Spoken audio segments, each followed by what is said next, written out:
We're counting down the days to the end of the month. October is wrapping up. It's the 29th of October.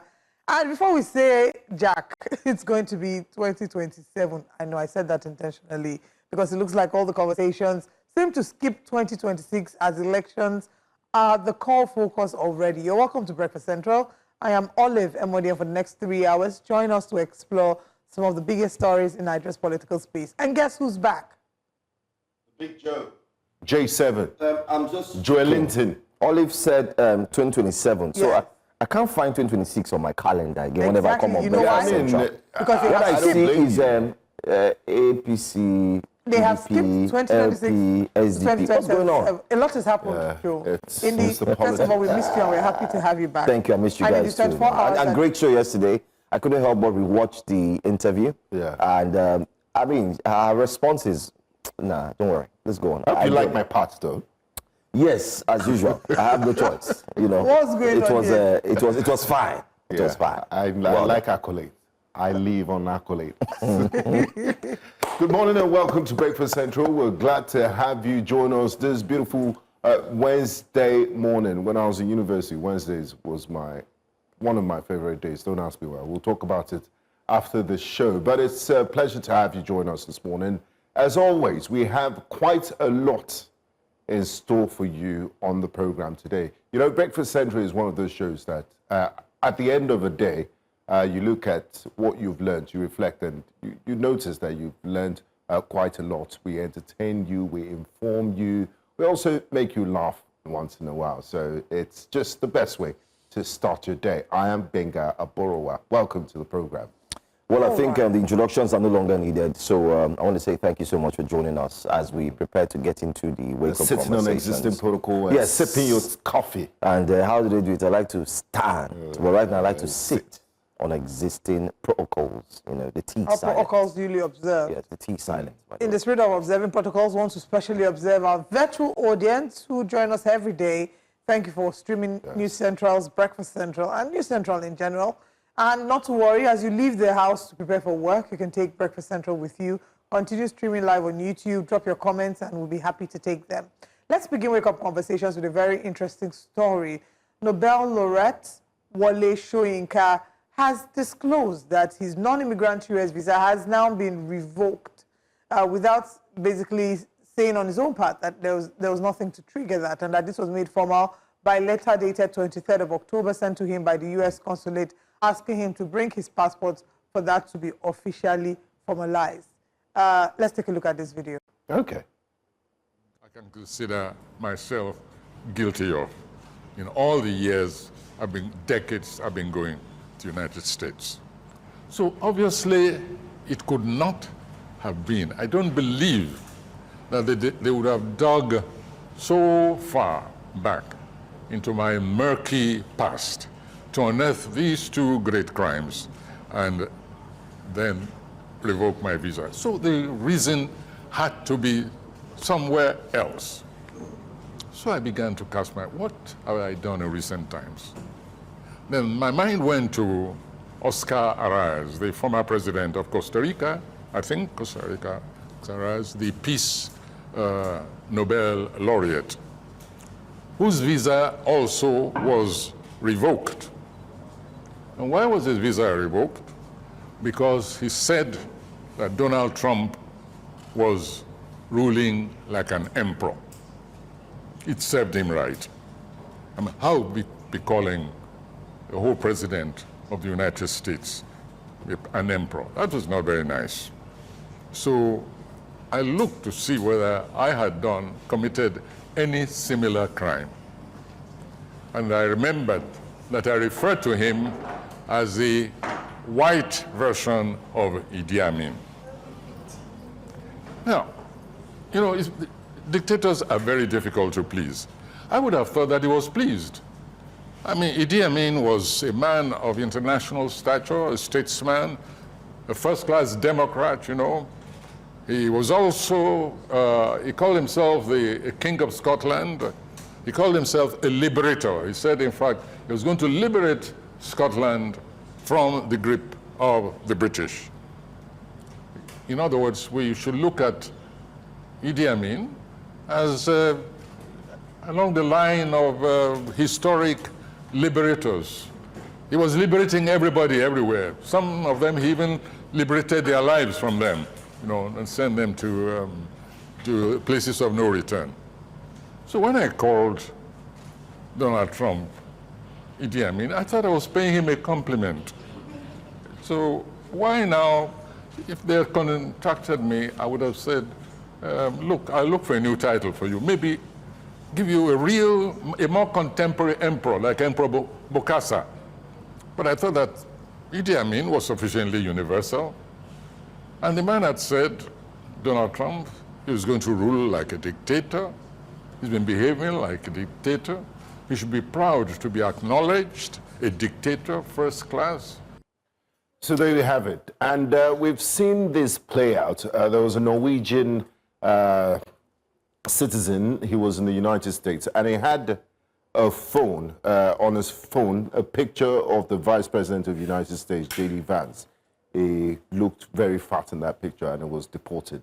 So little things like that. Then imagine a Nobel laureate of Wole Soyinka status calling the great president of the most powerful country in the world, Donald J. Trump, a white Idi Amin, calling him a dictator. The United States is very sensitive these days. That's why they've asked for you to provide your social media handles and platforms when you apply for a visa. And if they see anything critical of the United States, they will revoke your visa, or they won't grant you a visa. That's how far the United States, the great United States, has fallen under the Trump presidency.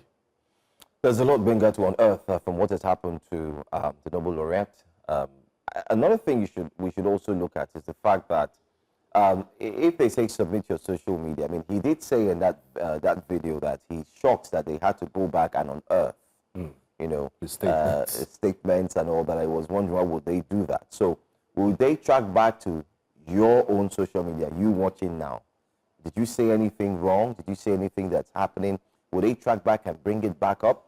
We're starting to see something similar happen in Lagos State as well. There's an incident going on where a certain commissioner is being fingered to support someone who was not a pro supporter of the APC. I mean, we've seen that play out. And Daniel Bwalya, Reno Mokri, that's what I'm going even to. Dada Olusegun. It's not a new thing. Absolutely. Yeah, so let's be careful. Will you leave sleeping dogs to lie, or will you just say, you know what, because of this dispensation, this is what we want to stand for, therefore, let's bring it back. Let's use it as a yardstick to judge the individual. I don't know, but I know we had someone on the news as well yesterday, with Mazino, and he was explaining about the passports, B1, B2 passports, how there's something, a good different categories of visas. Different categories, and what it means, you need to submit it and so on, possibly. Remember, there was also a case of reapplication. There was no more automatic. A lot of changes here and there, especially from the president. But and I mean, there are diplomatic implications to this. One of the reasons why this is happening, and Ambassador Yusuf Tuga, Nigeria's foreign minister, did explain this at he had an interview, one-on-one with Reuters in Europe, and he said it's because we started seeing changes in visa policies because we refused to take criminals that were being deported in the United States. Ghana took them. The United States denies that, I think. Ghana took them, and they have favorable visa conditions with the United States. And the foreign minister said, look, we already have enough people. Oh, yeah. That's not our problem. So, okay. So while on the one hand, we may think that it might be, we really don't know, because the U.S. Embassy, the U.S. Consulate did not specifically say what exactly it is that the Nobel laureate did, that warranted them revoking his visa. He has also not expressed any form of enthusiasm, and has communicated to those who are looking to invite him to come and speak in the U.S. that he has no active visa. Now, recall that in 2016, he had an active green card at the time, and reports have it that he tore his green card in protest to, he said he would tear it. Well, he said he would tear that. He said something like, I think he made a humorous statement of his green card falling into the hands of, falling in between his scissors and, getting caught. So that was, of course, in protest to Donald Trump. He's a very strong critic, and he doesn't hold back his anger. And if a country looks at the fact that they feel like So should we it be gave you green surprised? card and you tore your green card, I think if we're analyzing it and seeing is that a good enough reason, maybe. Donald Trump is not the owner of the United States. No. He's just there for a short while. No. But what we're saying is, if we're to analyze it based on, let's His assume, actions. assuming but not conceding that this was done because one, they feel like he insulted their president, and two, they feel like he disrespected their green card. Wouldn't you see that as a? I mean, it's fair enough.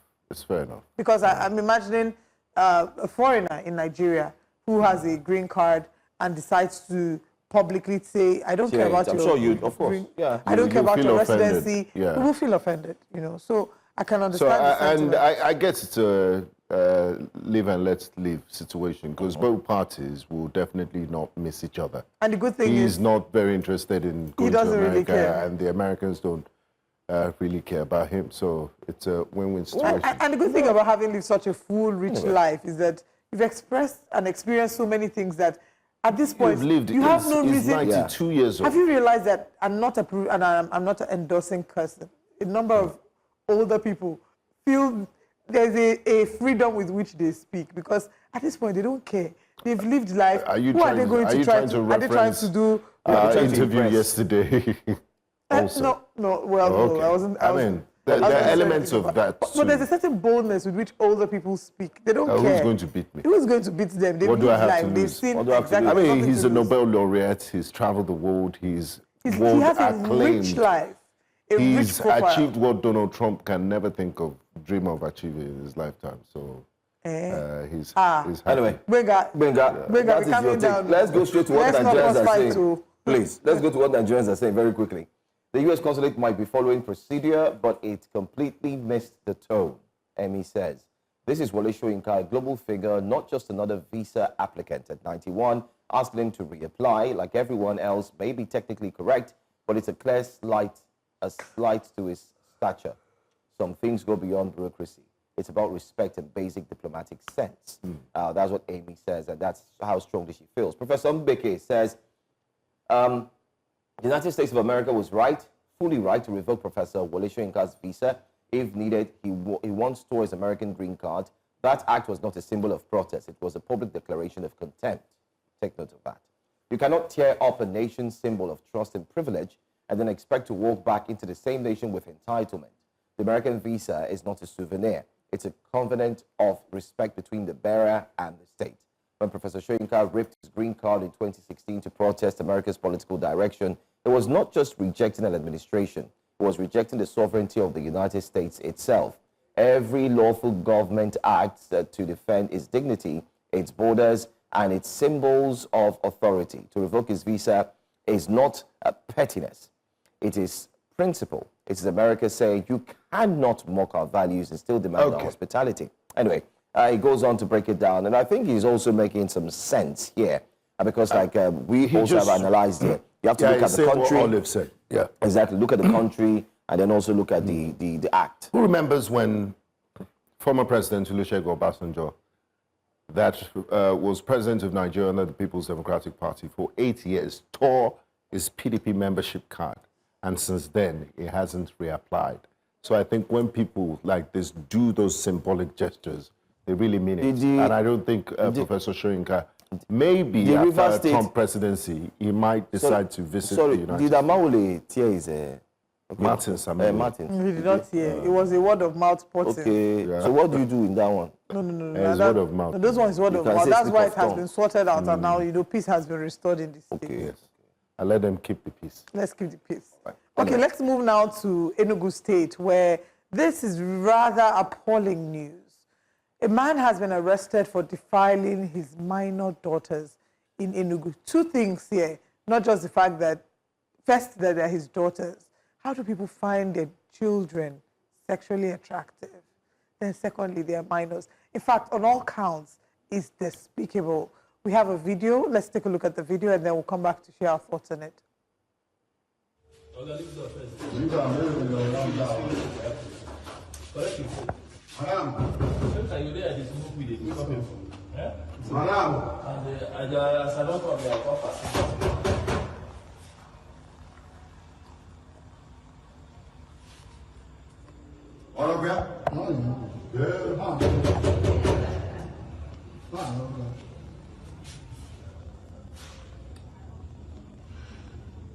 Maybe tomorrow you go find out another problem.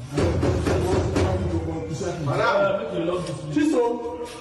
Chiso! Chiso! Come outside now, who says so?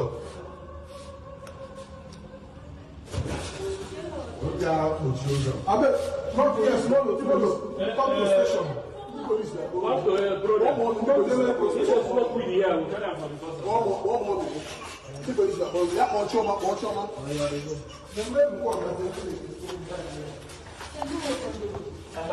don't worry, you'll be here tomorrow. Tomorrow, yeah.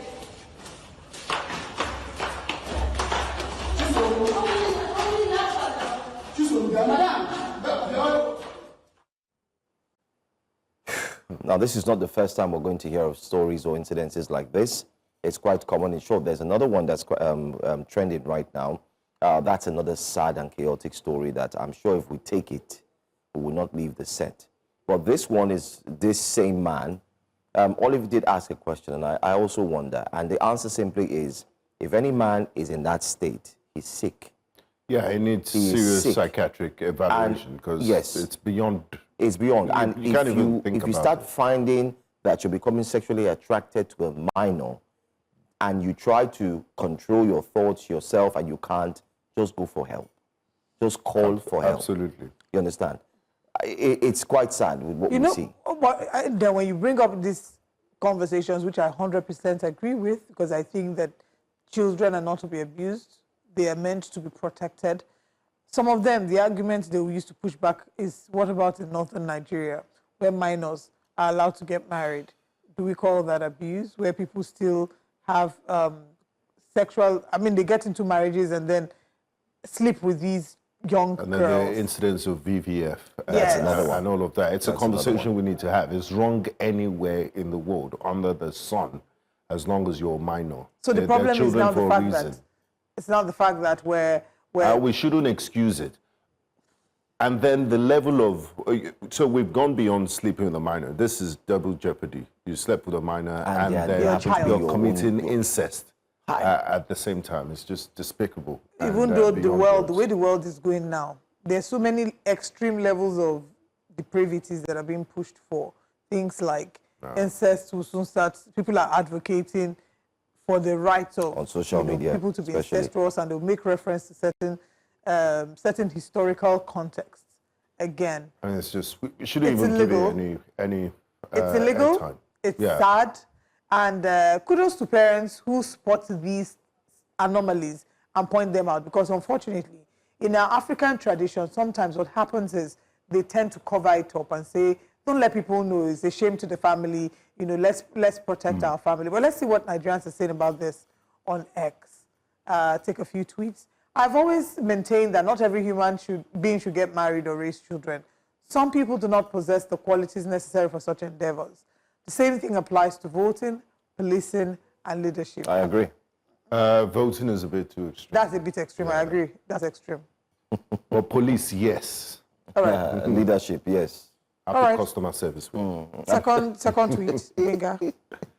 Lola Adeoye says, why would a man be sexually attracted to a minor in the first place, let alone an infant or his own child? If the allegation is true, he must face the full weight of justice. He must. Victor Ayani says, the problem I have is that these kind of cases fizzle out eventually, and the survivors don't usually get justice in Nigeria. Give it some months and families will mount pressure for the man to be freed and forgiven. They will say he's under a curse, or the daughters use their familiar spirits to seduce him. Yeah? Or the case will tarry in court and will be eventually withdrawn. Unfortunately, we've seen this play out a few times. Yeah. Sadly, yes. Unwik Baba says, this is beyond wickedness. Some people don't deserve to be called fathers. They're monsters in human skin. Even the devil will reject this act. Those poor girls who grow up with scars that no punishment can erase. Absolutely. It's really just sad. no fault of theirs. No fault of theirs as well. Kudos to NGOs, organizations, law enforcement agencies who clamp down on individuals who exploit young girls and boys. They deserve to have their day in court and their time behind bars. And now to our next story. The Chairman, House of Representatives Committee on Internal Security, Garba Mohammed, revealed yesterday that the National Assembly has received threats from terrorists to bomb the National Assembly, and they've stressed the urgent need to strengthen security within the nation's legislative institution, which is, of course, the highest institution. And you could see the urgency with which this was being said. But let's take a look at this video, and we'll come back. We have received threats from terrorists to bomb National Assembly complex and threats from protesters to lock up the National Assembly. Legislators are exposed to threats from constituents and other Nigerians who gained easy access into their offices without any formal invitation or appointment. It is obvious that with the ongoing security challenges, if proper measures are not taken, legislative activities will be truncated in the National Assembly. And if activities are thwarted, there will be no representation, no oversight, no annual budget. There will be no plenary at all.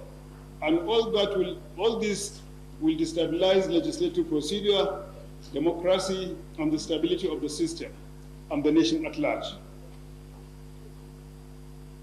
Effective security management needs a total approach that requires various elements to be integrated together in order to secure our environment for legislative procedure to function effectively and maximally.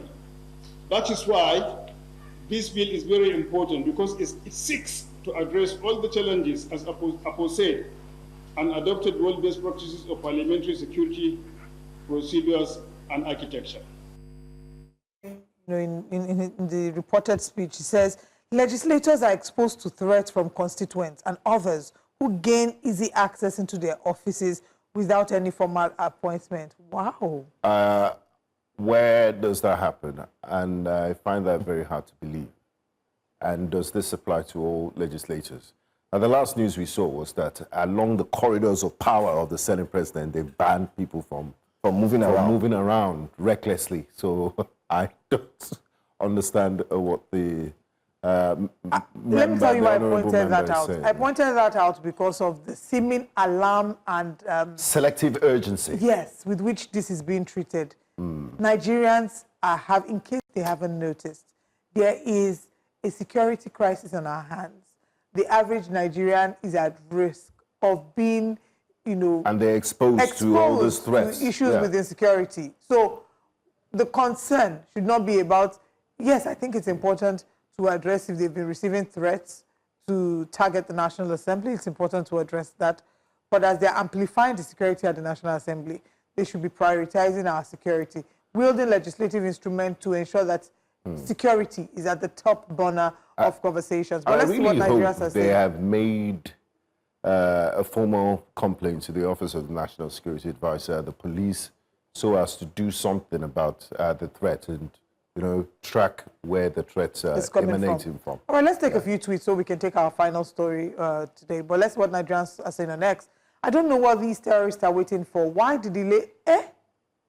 No, we don't approve of this one. Let's move to the next tweet. It says, so because the National Assembly is in view, we now have first-hand information about the intended attack, right?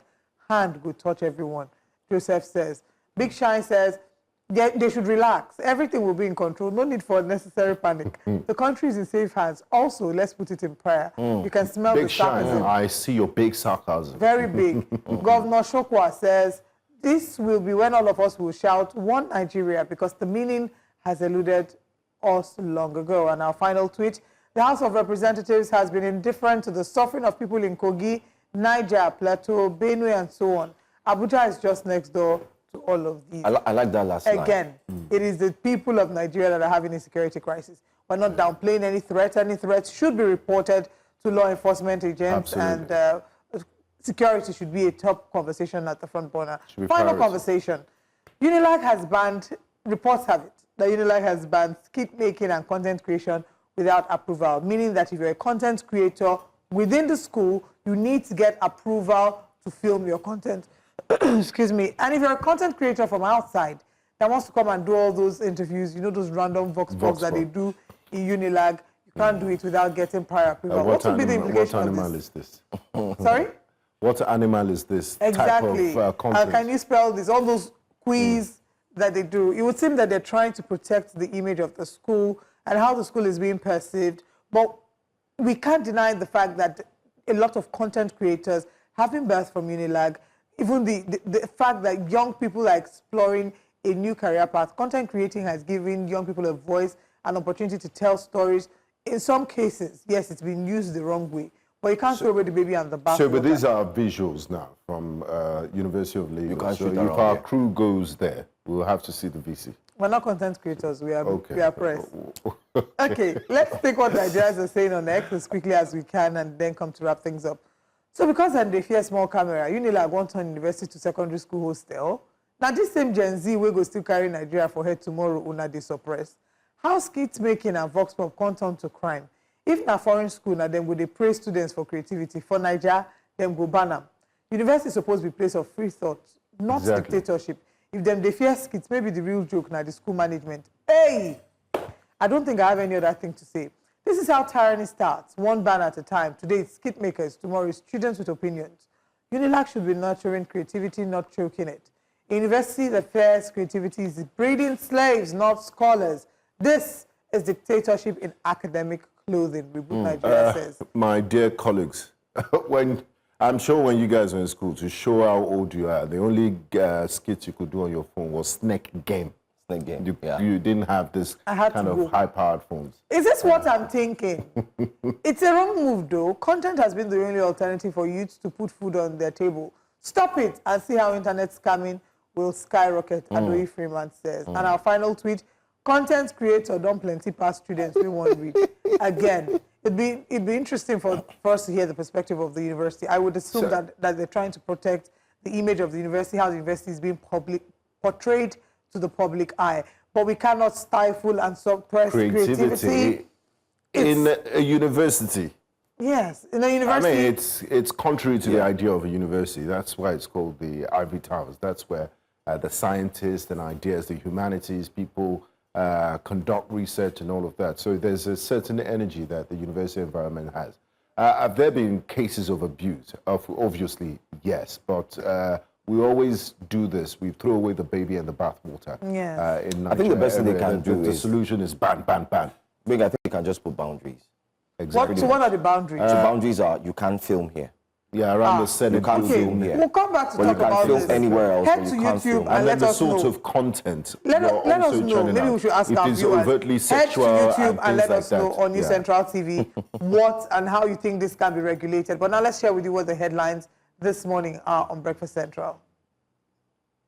This morning on Breakfast Central, our top stories: federal government to ban cash transfer beyond, to expand rather, cash transfer beyond 15 million households, according to Wale Edu.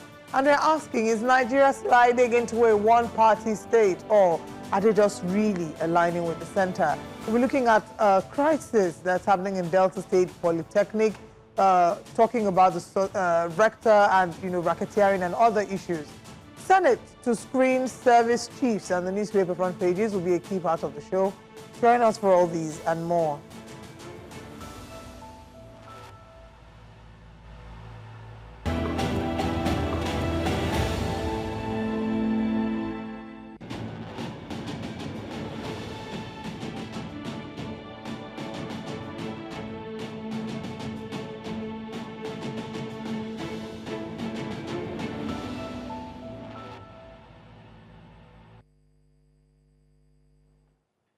We begin with Delta State Polytechnic, Ogwashi-Uku, once a beacon of technical education in the South-South.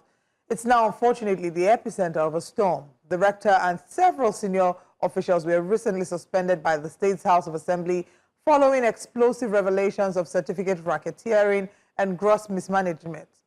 This is a scandal many have decried as the erosion of merit and the weaponization of education for profit. At the center of this expose is one man, Martin White-Ufuah, a journalist who went undercover, infiltrated the system, and emerged with damning evidence. It purchased National Diploma Certificate awarded with an upper credit. No classes attended, no exams written. So this morning we ask who enabled this fraud, who benefited from it, and what does this mean for the thousands of students whose futures are actually now in question? We do have joining us for this conversation journalist and publisher Ecumenical Review, Martin White-Ufuah. Thank you for being here, Mr. Ufuah. Thank you so much for having me. All right. Let's quickly understand what the situation really is. Can you bring us up to speed on what it truly is? But before Mr. Ufuah responds to a question, let's just play this package to give an overview of what we're discussing, and then we'll be back to you shortly. Earlier this year, an investigative reporter alleged that certificate-racketeering was happening in the Delta State Polytechnic, Ogwashi-Uku. These allegations, among others, caused division within the leadership of the institution, with the Governing Council and Management Board at loggerheads. The Governing Council Board recommended the suspension of the rector, the decision later overturned by the State Commissioner for Higher Education, as various panels of inquiry were set up to investigate the lingering issues and turn in their white papers. At a congress held at the main campus, the Academic Union of Polytechnics Ogwashi-Uku chapter declared a 2-week warning strike. So we're asking government redeem the image of the school before it is completely damaged. And we're also asking the council, there are other internal mechanisms of handling issue. If I'm found wanting tomorrow, they can query me. If my responses to the queries are not enough, there are procedures on how to discipline me. Students who have just resumed for the new session are urging the state government to step in and resolve the crisis. Government should please call off this strike so that at least we can start up lectures, we can start up something. Time is not waiting on us. The government, please come to the aid of lecturers so we can begin our lectures. We are just starting. Please. We plead to the government to open the school for us so we can start lecture very soon. So let us catch up sharp. An unexpected turn of events. The State House of Assembly on Thursday slammed a 6-month suspension on the rector and others. The 6-month suspension of the rector by the council should be upheld by the visitor to allow for an unfettered, undisturbed, and unbiased investigation into alleged administrative misconduct and financial impropriety and breaches leveled against him by the council. That the deputy rector should act until the expiration of the 6 months. That the bursar should be placed on 6-month suspension, and the most senior chief accountant in the bursary should act until the expiration of the 6 months. They say when 2 elephants fight, it's the grass that suffers.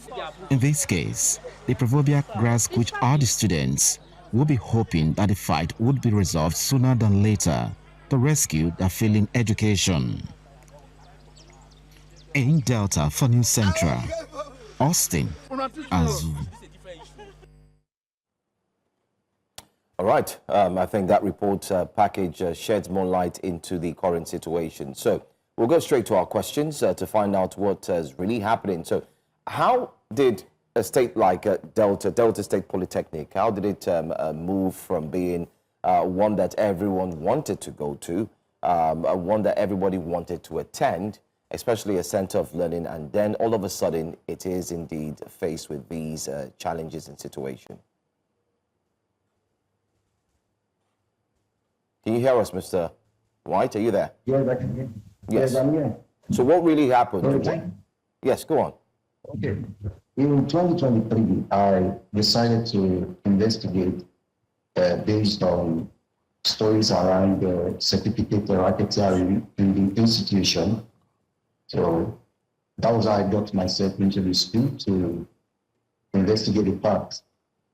Then, you know how these things worked in institutions of higher learning.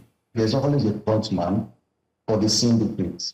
It happens that this Charles Nduka, who is a staff with the library department in the school, was the front man.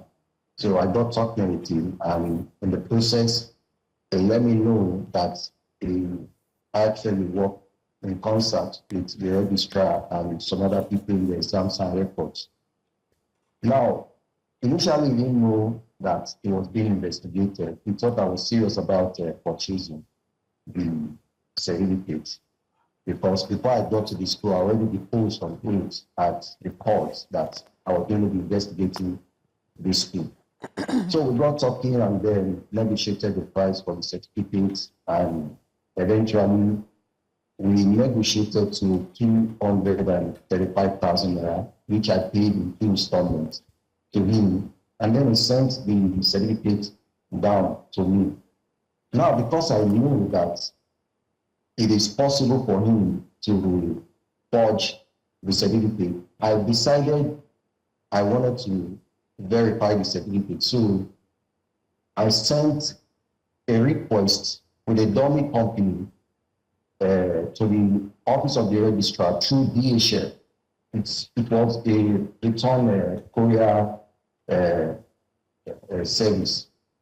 So the request was sent to the registrar's office. I was shocked when I got a response authenticating this certificate, a letter from the registrar's office authenticating this forged certificate as being from the school, and that the company, which is Alpha Marine, the dummy company that doesn't exist, should offer me the job, because that was the inquiry this company was trying to make from the street to know if the certificate is authentic. So that was what happened. Then parts of the investigation also showed students who came into the school with forged OND from other institutions. And there were correspondences between these Ogwashi-Uku and the schools where the student came from, ascertaining the fact that the certificate that they brought to the school is fake, that one of these students successfully not just completed her studies, but also went for service, NYSC. And her name was also smuggled into the graduating list, even when she was not in the original graduating list. A forged graduating list was published. So these are some of the findings. Also, part of the findings is how O-level certificates are being forged in the school. We were able to get some of these and then made them public. Some of them are also a subject of police investigation at the moment. So that's actually what has been happening. This is really a damning account of all that what you've detailed so far. Very, very scary, to put it mildly. Have you been able to speak with the registrar? You're saying that the registrar authenticated the document. Did you speak with him? Is it that there was maybe a case of nonchalance on their part? Is there remotely any possibility that they didn't verify and just assumed it was the certificate? How many people are implicated in this scam? Okay, let me explain that. The DHL was sent the letter for request for verification of the certificate was sent directly to the registrar's office. And then the response they got was also from the registrar's office.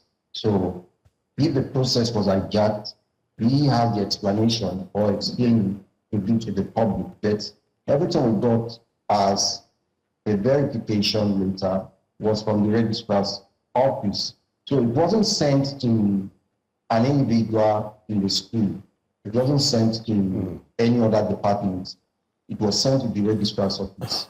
And then the fact is that given the weight of these allegations, it shows that a lot of people are involved in this certificate racketeering within the institution. And these are the people that have been fighting tooth and nail to see how the police can get me arrested. They've even mobilized ASU, which was seen in the video you played, calling for my arrest.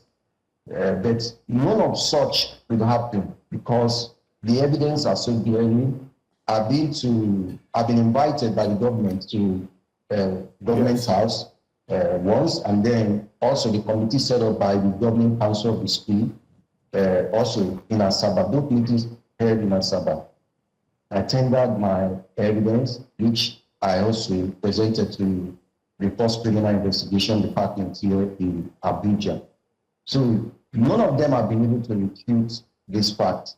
All they've been trying to do was harassment, intimidation, and then having this purpose with the Governing Council, because the Governing Council have insisted that this issue must be investigated, because these are not things you just push aside. Exactly. So some of them, like the rector, the registrar, like for the registrar himself, he said he was not the one who wrote the verification letter. Then how come a letter addressed to your office and then it got a return DHL courier? How come somebody was able to hijack it, then took the same letter back to DHL to be delivered to me? So they have a lot that they did not be able to absolutely explain. Yeah. And defend as well. Now, Mr. So White, that's why the government took that decision to suspend them. Now, Mr. White-Ufuah, you've gone through great personal risk and service to undercover to expose this criminal network. At great personal risk, I must say to yourself, and of course, the system will try to fight back. And from the latest information you're giving us is that, and from that report, is that the rector has been suspended for 6 months.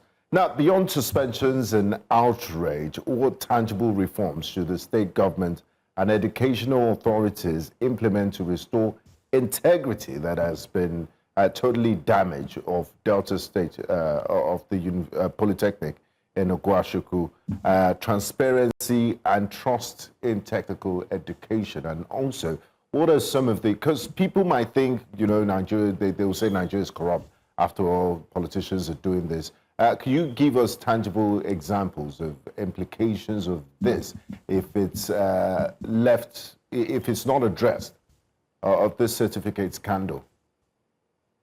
Okay, thank you so much. I will recommend that the individuals involved are prosecuted, for which the police in Abuja is even inviting them, and they've been absconding. They should be prosecuted.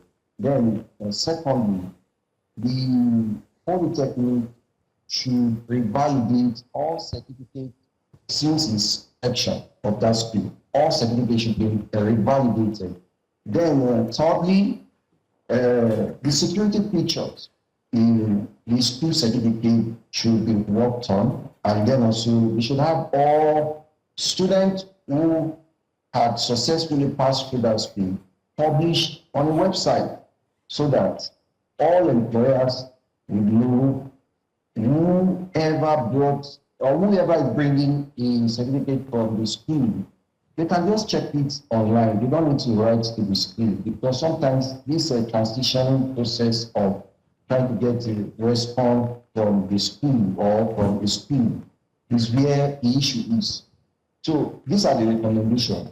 The government should not just leave it as suspension. These people should be prosecuted for these crimes. They should be able to come to before the law to defend themselves. If the law finds them guiltless, or that the allegations are not tangible enough, then the law should acquit them of it. But one thing I know is that they will not be able to defend themselves as being innocent. That is why they are running presently from the police. The Post Criminal Investigation Department has been inviting the rector, the registrar, and the Charles Nduka. Just to let you know, the Charles Nduka is already before the court in Asaba on another certificate forgery in the school. It was temporarily detained in Ogwashi-Uku prisons. So it's before the court now, facing trial. Okay. How do you think legitimate students and also alumni will feel? How are they coping with this reputational fallout that the Delta State Polytechnic has currently? And what does this mean, especially for some who may have passed through the four walls of that same polytechnic? Does this call to question some certificates that are circulating across the country now? Well, let me be very fair to the school. The Delta State Polytechnic of Ogwashi-Uku is a very great institution. The issue now is just a few individuals who are trying to use the school for their pecuniary interest, who are selling certificates and ordering school certificates. It's not a new situation in that institution, but that's why I recommended that these caliber of people should be removed from the school. The school is a great institution. Now, for those who have passed through the school, one thing I want to say is that you have nothing to worry, and also the public shouldn't be demonizing of these students who genuinely went through that school. They shouldn't be. That's why those who are culpable, who are involved in this forgery and racketeering, should be dealt with. And then the system is entirely cleansed from these bad heads. That's just what it should be. All right, you spoke earlier saying that the certificates should be validated, those who have passed through this institution. How far back are we talking? I didn't get that clearly. You talked about the validation of certificates for those who already have passed through the institution as one of the ways to curb the damage that this has caused. But if we're going to explore that means, how far back are we looking at? Okay, that's left for the school management and the government to do. To revalidate the certificate is to call for all those who have gone through the school to bring their certificate forward for the school to authenticate so that they can now publish them online. And so that any employer will be able to just go online and see who has a genuine certificate from the school. Revalidating it is the best thing the school can do now, especially with this kind of issue that is happening in the school. So it's for the current management of the school and the government to see to that. Okay, in telling this story and going on the ground, was there any form of risk? No, I'm certain there was risk, but to what extent did you put yourself at risk to tell the story? Okay, it was a very risky adventure, like every other undercover reporting. You know, I've received threat messages and the rest of that, but I'm not bothered because the people who are threatening me are supposed to be the one who are running away from the law. Like I would always say, any man who is able to kill me, it means that man is stronger than me. So it's a very risky adventure. That's what I want to say. Now, from what we've deduced so far and your investigation, I want to go back to the spirit of what led you to carry this out in the first place. And from what we've deduced so far is that there's a willing buyer and willing seller. What in this world will convince, would make an average Nigerian just wake up in the morning, okay, I'm not going to take O levels, I'm not even going to bother going to school, and I will purchase a fake polytechnic certificate. What's the pull factor, and how do they get away with this? Because how are you going to function in the labor market if you haven't studied accounting and you have certificate, an HND in accounting. Could you help us make sense of this? Okay, what made me conduct this investigation was career exploration as a journalist, and also given the fact that there were stories making around that the school certificate is being forged by some individuals within the school, which my investigation at the end of the day was able to fill. So that was why I decided to investigate this school. So firstly, it was as part of career exploration as a journalist, even though the risk was enormous. So that was it. Yeah, and the other part of my question is, why would any Nigerian feel they can buy a fake certificate and get away with it? Wouldn't it be obvious when they eventually get this job that they don't have the requisite skills to perform? Why do people do this? Why is there a market for this? The reason there is a market for this is because of our emphasis on paper certificates. Now, if you go to, someone was telling me how PPRA decided to revalidate or to investigate the certificates that was presented by a member of staff of that institution. And it happened that when they went to these various institutions, they discovered that some of their staff didn't have authentic certificates. Now, why the market is here for forged certificates is because most of the times, just like the one I purchased in course of investigation, I wrote the office of the registrar and it was authenticated. So that goes to tell you that it's not just enough that they got the certificate. They also know how to hijack the process of revalidation of that certificate, especially when a company or an organization is trying to do the job to someone. They can also intimate this syndicate within the various institutions that these things happen and talk to them. Please clear this later for me. It is coming. You want to give me a job. You can help me certify that I went to this school. Because the people who forge school certificate are also within the system. So they know their way around and those to talk to revalidate any letter of inquiry requesting to authenticate a given certificate. So that is why also the best our institutions can do is to have their certificate published online and then improve the security features of these certificates so that we can tell the difference between the fake and real. All right. Thank you for joining us and telling this very important story. It's a stain on our educational, image. We don't want to have that. Unfortunately, the students now have to bear the repercussion of this as they have to be out of school. And we hope that this is rectified sooner than later so that they can return to school and earn their certificate validly. Thank you for joining us this morning. Thank you so much for having me. Thank you.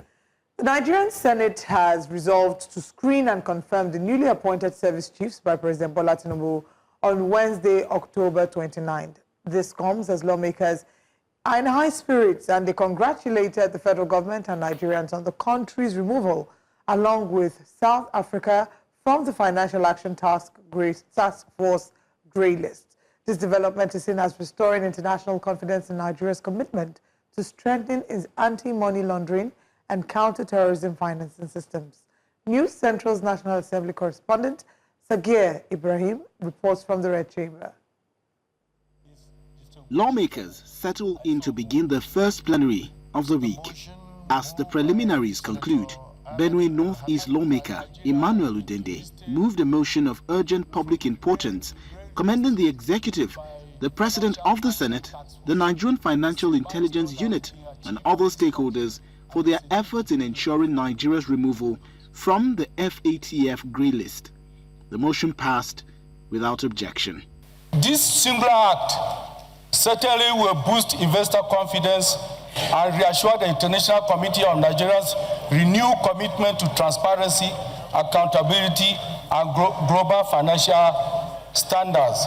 The listing of Nigeria will also go a long way in giving our anti-corruption agencies full participation in the fight against corruption in the Committee of Nations. Try and buy a property in London, you are being asked all sorts of questions. But from this morning, no such question arises again, because we are not found wanted. We are not wanted at all. We are not found guilty of any misappropriation or financial undoing. All prayers in the motion were adopted, including one mandating the Senate Committee on Anti-Corruption and Financial Crimes to sustain legislative oversight and strengthen Nigeria's financial governance framework. Meanwhile, the Senate has scheduled the screening of newly appointed service chiefs following a presidential letter read by the Senate President. Distinguished colleagues, this is referred to the Committee of the Whole for immediate consideration. And in view of the appointment of the Chief of Defense Staff, I plead with distinguished senators to reconsider and clear all of them, and then confirm them all at the same time, so that they can go straight and start work, so that we don't leave any gap in security. Is it the view of the Senate? Those in support say aye. Aye. Those against say nay. The ayes have it. The Senate also confirmed Abubakar Yelwa for a second term as Managing Director of N-Hyperdeck, approved 6 new commissioners for the Revenue Mobilization, Allocation and Fiscal Commission, and passed 6 House bills for concurrence in line with inter-chamber reciprocity. From the National Assembly Abuja for News Central, Sagir Ibrahim. And staying with the legislative matters, the House of Representatives has passed the second reading of a bill seeking to amend proceeds of Crime Act to close legal gaps hampering Nigeria's anti-corruption drive. The bill, sponsored by Yusuf Gagdi, scaled second reading on the floor of the House, with lawmakers saying that the amendment will unify the legal framework for asset recovery, management and disposal of looted funds across all anti-graft agencies. They say the reform is in line with global standards and will complement ongoing amendments to the EFCC and Money Laundering Act and protection of whistleblowers. It was a landmark legislation, Mr. Speaker, that was established to strengthen the fight against corruption. But the fight against corruption, money laundering, and economic and financial crimes. However, Mr. Speaker, in the course of implementation of this legal framework, there exists some certain legal gaps, particularly in terms of procedure, in terms of that become apparent. And as a result of that, we need to make this adjustment in order to effectively ensure that the Act have facilitated in the non-conviction base of forfeiture, as well as protecting whistleblowers and safeguarding witnesses. If you just tuned in, let's tell you what we've brought to you so far this hour. A quick recap. This morning on Breakfast Central, we took you to Delta State on the big story unearthing the Polytechnic crisis, racketeering ongoing there. Senator screen service chiefs, that's another story we'll look into. Plus, we'll also let you in on the big story coming from the House of Assembly. Amending Proceeds of Crime Act, you just saw that not quite long ago. But you know what? Let's tell you what's coming up next.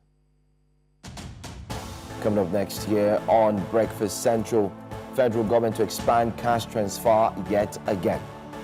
Is Nigeria becoming a one-party state? That's a question every politician and every Nigerian is asking. And we'll look at nation building through education. Stay with us.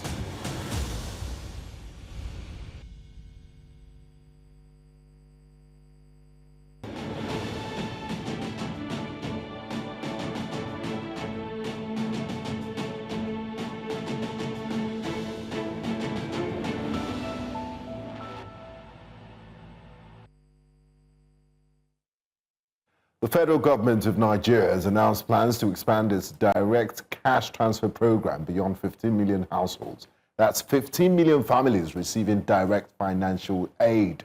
This decision was made known by Nigeria's Coordinating Minister of Finance and the Economy, Mr. Wale Edu, while speaking at the Oxford Global Think Tank Leadership Conference and book launch in the nation's capital, Abuja, yesterday. Edu said the initiative currently benefits over 15 million households across the country. He noted that while progress had been made in stabilizing inflation and the exchange rate, more needed to be done to lift Nigerians out of poverty and ensure citizens feel the positive effects of ongoing economic reforms. On paper, it sounds like compassion. In practice, some would say that it raises questions. Is this a bold step toward poverty alleviation or bandage on a bullet wound? And is this economic reform or political optics? Joining us for this discussion is economist and principal partner at Woodridge and Scott Consulting, Mr. Segun Shokwiton. Thank you for joining us. It's my pleasure to be here, Olivia. Good morning. Good morning. Good morning. Good morning. Thank you so much. Maybe you start by helping us explain, if you understand what it means to expand beyond 15 million households. Where's the money coming from? How sustainable is it? The question you ask presumes that I support, what this is all about. And I think that that's something that we need to address, because to be honest, I am now beginning to wonder if this is an end in itself or it means to an end. So to expand this project, this conditional cash transfers, which, by the way, has been ongoing, we have to remember this, has been ongoing since the Buhari days. In fact, I think since the first term of President Buhari, the late President Buhari, right? Which makes it about 6-7 years. And for the life of me, I'm trying to figure out what we're trying to achieve, because in the first instance, these monies are they're epitome. They can barely help you survive. So it will seem as if the objective of this scheme is to continue to give people fish. And perhaps, maybe, if I want to be uncharitable, I would say maybe to even deliberately keep them impoverished. And that can't be the objective. So where would the money come from, just to address your question? I think now we're kind of, the impression that we get from the government, the optics and their body language is that we're swimming in cash, right? Is that we don't have to borrow anymore. And by removing subsidies and by floating the exchange rates and therefore not needing to subsidize the forex market, that we have now freed up a lot of money for government to invest in social infrastructure and all of that. So it will seem as if we have a lot of money. Maybe we're back to the period when one famously said that money is not a problem, but how to spend it. And we're looking at, okay, let's share this money to a lot more people. By the way, 15 million households, the calculation is that according to their statistics, those 15 million households, they're assuming that it's 4% or 5% per household. So that would take the total number of Nigerians benefiting from this to about 75 million people, if you have 5 people per household, So expanding that, maybe what we're trying to do is to actually cover or target the 133 thereabout Nigerians that have been stated on paper to be living below the poverty line. So if we have the money to do this, all well and good, but I think this is an absolute misplacement of priorities and a not very smart use of scarce resources, because contrary to the impression that we're being given, we are not swimming in money. And the money that we do have available is barely enough. In fact, I can tell you categorically that it's nowhere near enough to deal with issues that we should be targeting and confronting frontally. Now, Mr. Shokwiton, from your opening statement, we can deduce that you're not in support of this. You rather teach people how to fish than hand them fish, because we've been doing this, like you said, since the Buhari era. We're still in the same place and we're not as rich as we think. Now let's talk about transparency issues. People ask, are these transfers truly reaching the vulnerable? A journalist put up a Freedom of Information request. And they said, due to data privacy issues and issues around confidentiality, they wouldn't want to reveal the names of those Nigerians, perhaps, for social reasons. But given Nigeria's history of ghost beneficiaries, weak data system, how confident can we be that this expansion will actually reach the poorest 15 million households and not become another avenue for political patronage as we're approaching the penultimate year to the general election? To be honest, thanks for that question. I think that to latch on to what you said last, I will see more and more that this is potentially more about politics than economic planning, wealth creation, poverty alleviation, as it ought to be. Because if you want to use a scheme like this as a tool for economic planning, then your objective must be that it has to be a transitional mechanism that is used, deployed to provide some sort of succor whilst there are other programs that are going to move these people out of poverty, that are going to help them become economically self-sufficient at the very least. You don't have to make them rich. I think that, wealth creation and stuff like that is a personal responsibility, in my opinion, because I'm a social capitalist. I do believe that the role of the state is to provide the enabling environment, provide some sort of support to enable each human being explore their full potential and capacity, and then create wealth if that's what you are able to achieve. But it would appear as though that is not what we're trying to do here. It would appear as though this is perhaps a dispensation of patronage. And some people who want to be even more vitriolic with their language will say that this is simply vote buying, as they said during the days of President Buhari. So is the objective to lift people out of poverty? That's what the government is saying. I hope that we do achieve that objective, but I know that we can't going about it this way.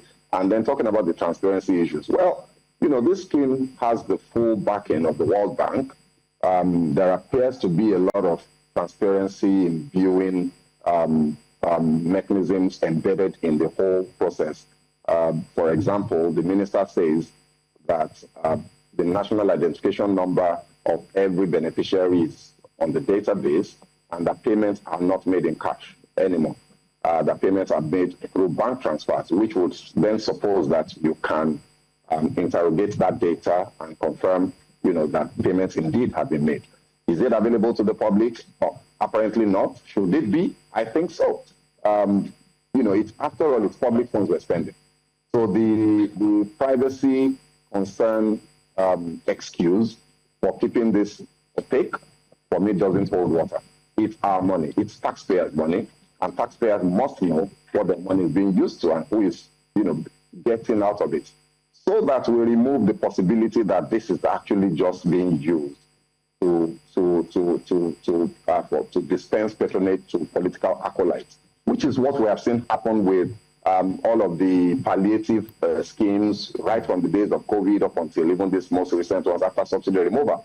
You find that it's party loyalists that eventually benefit from these things. And we have to ensure that that is not what is going on now. So government owes the public the duty of transparency. Publish the names, maybe in a polling unit or polling center, so people can go confirm. I know that there are other social concerns that automatically would arise from that, like legitimately the privacy issues are there, to be honest. But the transparency issues, for me, far override any privacy concerns that anybody might have. If you don't want your name on the list, don't take the money.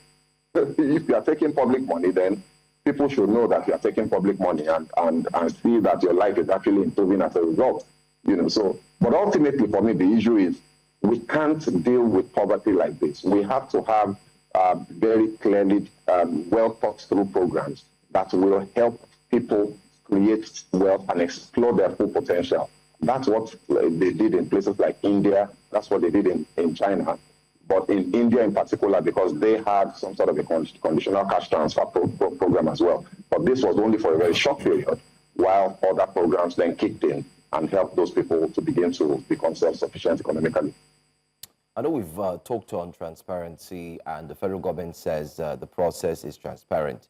But if we date back to what had happened, which led to the removal of a few persons from a particular office, we did see that monies were indeed dedicated for such exercises, and yet, till date, we have no accountability as to how the money went, what happened to the money, and so on and so forth. But as an economist, I'm sure you are very familiar with KYC, which is Know Your Customer, right? It means that everybody who banks with you, everybody who engages in a form of transaction must be known by the bank and must have a face. Is it somewhat confusing that we seem not to have seen anybody come out to say, I am a true beneficiary of these funds that have been transferred to my account? And because we haven't seen that, what does this do to the society and the believability of these processes? Look, to be honest, Joe, it's a phantom program. Let's not. I know that some things are not politically correct to be said on TV, and I know that a lot of my colleagues, like to just toe the line and not ruffle feathers and all of that, and I understand that. But the truth is, this scheme has been going on for years and years. Even if you talk about this administration, it's been almost a year and a half now. How come is it that I personally don't have any vulnerable Nigerian within contacting distance of myself in my daily activities as a Nigerian, because I don't know one single human being that has benefited from this? Now, I have spoken to friends and colleagues, and they do. Some people will say, oh, yes, I've heard this, I've heard that. And I'm sure that there are people that are benefiting. But look, the transparency issue cannot be overemphasized. You mentioned KYC, and you're absolutely spot on. There is absolutely no reason why Nigerians should not. At the end of the day, we are, if you like, the banks in this case. It's our money that is being distributed. And there's absolutely no reason why we shouldn't know the people, right down to their faces, who are collecting this money. Because if that doesn't happen, then better I do will happen. And Shadia Umar, I think that's her name, Farouk Umar, would happen as well. Billions of monies that were meant to be spent on humanitarian and poverty alleviation causes disappeared. 40 billion in the case of Better I Do. Until today, nothing has happened. So if you don't have very clear transparency mechanisms, then that is almost inevitable.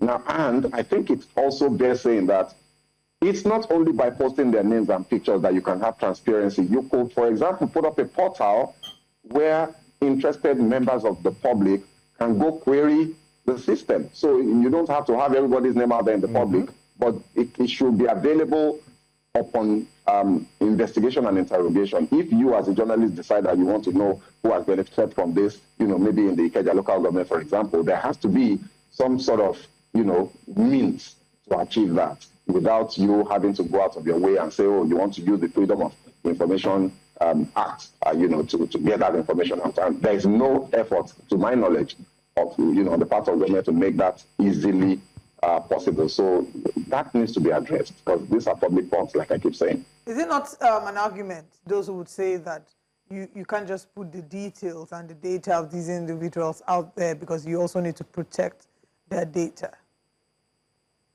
Absolutely. There's a data privacy, we have the NDPI, for example, the Nigeria Data Protection Regulation, and the government might argue that they are compelled by those regulations not to make certain parts of this information available publicly, and have no problems with that. But there has to be another way to ensure transparency. Transparency is critical for programs like this. You cannot have a program where you are dispensing billions of naira on a monthly basis to millions of people on a monthly basis and not have a very, very copious transparency mechanism in place. If you don't, the money will be stolen. It's just human nature. The reason that tellers, cash and teller, people are in the banking hall don't pocket part of the money, the tens of millions of naira cash that passes through their hands on a daily basis, is because there's an internal audit process. They know At the end of each day, there's a call-over system to tally the amount of cash you took from the vault in the morning with the amount of cash that you paid during the day based on the tickets that you used, with the amount of cash you are putting back in the vault in the evening. That's why they don't steal.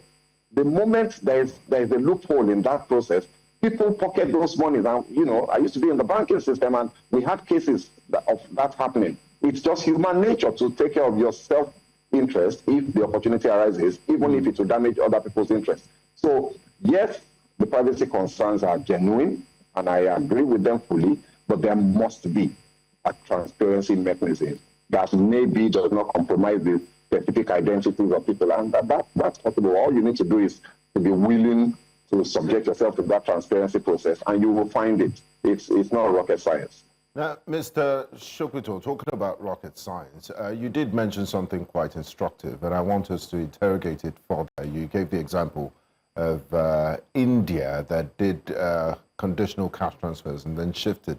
Now, and from our discussion so far, we do know that you belong to the school of thought that believes in teaching people how to fish, creating the enabling environment. Let's look at alternative approaches. What alternative approaches do you think will be more impactful to channel these funds into to help stimulate growth and employment and lift people out of poverty? After all, like you said, it's not rocket science. Vietnam has done it. China has done it. The Asian tigers have done it. So we're not totally reinventing the wheel. I mean, Malaysia did this. Indonesia did this. The Grameen Bank is another example, just to jump on the train, of course, and it was an incredible success. And I'm talking 20 years ago. So what else could we have done, and what should we actually be doing? So, for me, yes, it's okay. People are very vulnerable. And I think that sometimes it's also bears saying that some of the people, in the social cadre that maybe all of us in this conversation belong to, sometimes we're a bit insensitive to the reality of the enormity of the problem of poverty. So some people don't understand that 5,000 naira per month can actually make a difference in the life of a family, not even a person. 5,000, 10,000 naira per month, 25,000 naira. For some families, 25,000 naira per month is like a gold mine, and the things that they can do with that money can be significant in terms of just improving the standard of living on a daily basis. So that must be said, because for some of us, you spend 25,000 naira every day, so you can't wrap your head around the idea that 25,000 per month can make a difference. Somebody will say, oh, no, this is all nonsense. No, it's not. It can help. But what's been done in all those other places is that it's a temporary relief, provided in the intervening period while the more medium-term fixes are being implemented. So you don't die in the short run while a medium-term and long-run eventually solution is provided. So the things that we need to be doing actually is, and what places like India did was, first of all, you must focus on capacity development. And like I said earlier, and like you've also said, it's not rocket science. Capacity development, skill acquisition schemes, looking at what people are already doing, almost everybody except a few exceptions here and there are already engaged in some form of economic activity or the other. It might be farming, it might be fishing, it could be, maybe a tailor, and so on and so forth. Vulcanizer, if you go into the hinterland, most of them are engaged in one type of farming or the other. So you can look into what they're doing currently and help them improve on the way they are doing it, teach them how to multiply, the resources that are available to them, whether it be cash or whether it be land or whether it be whatever their farming inputs and outputs might be. You have to teach them. You've got to take them through these schemes that are built in a way where you can track progress whilst you are giving them these monies. And then at the end of that capacity development process, give them a loan. If you don't want it to be a loan because you are concerned about the ability to collect back, give them a grant. Grants are a means of intervention all over the world. Give them a grant. Maybe it could be 150,000, maybe 250,000. Imagine what 250,000 will do to the economy, to the personal economy of a smallholder farmer in somewhere far, maybe in Nasarawa or something like that, supported by a process that has taught the person how to multiply that money. So you ensure that the money is not collected and spent on Burukutu. So those are the things that we need to do. We have to give the economic empowerment on the one hand in terms of money and maybe other resources, whilst you are teaching people the things to do to ensure that they utilize those resources and their situation becomes better at the end of the program period. Look, these things are not rocket science. Other countries have done it. We are just not interested. I want to appeal to whoever might be listening, who has the authority to do these things, to please look at this more beneficial medium to long-term fixes, and let's do away with this conditional cash transfer thing. We're just wasting money, to be honest. We keep going around in circles. This is not the first, and unfortunately, Mr. Ashokweton, it might not be the last time you will hear about conditional cash transfer. But thank you for lending your voice to the conversation and sharing what you think would be better alternatives to this. It was my pleasure. Have a wonderful day, guys.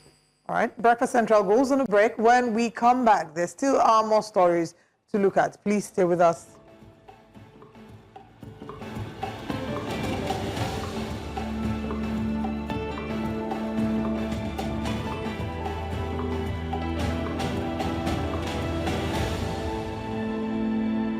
Welcome back to Breakfast Central.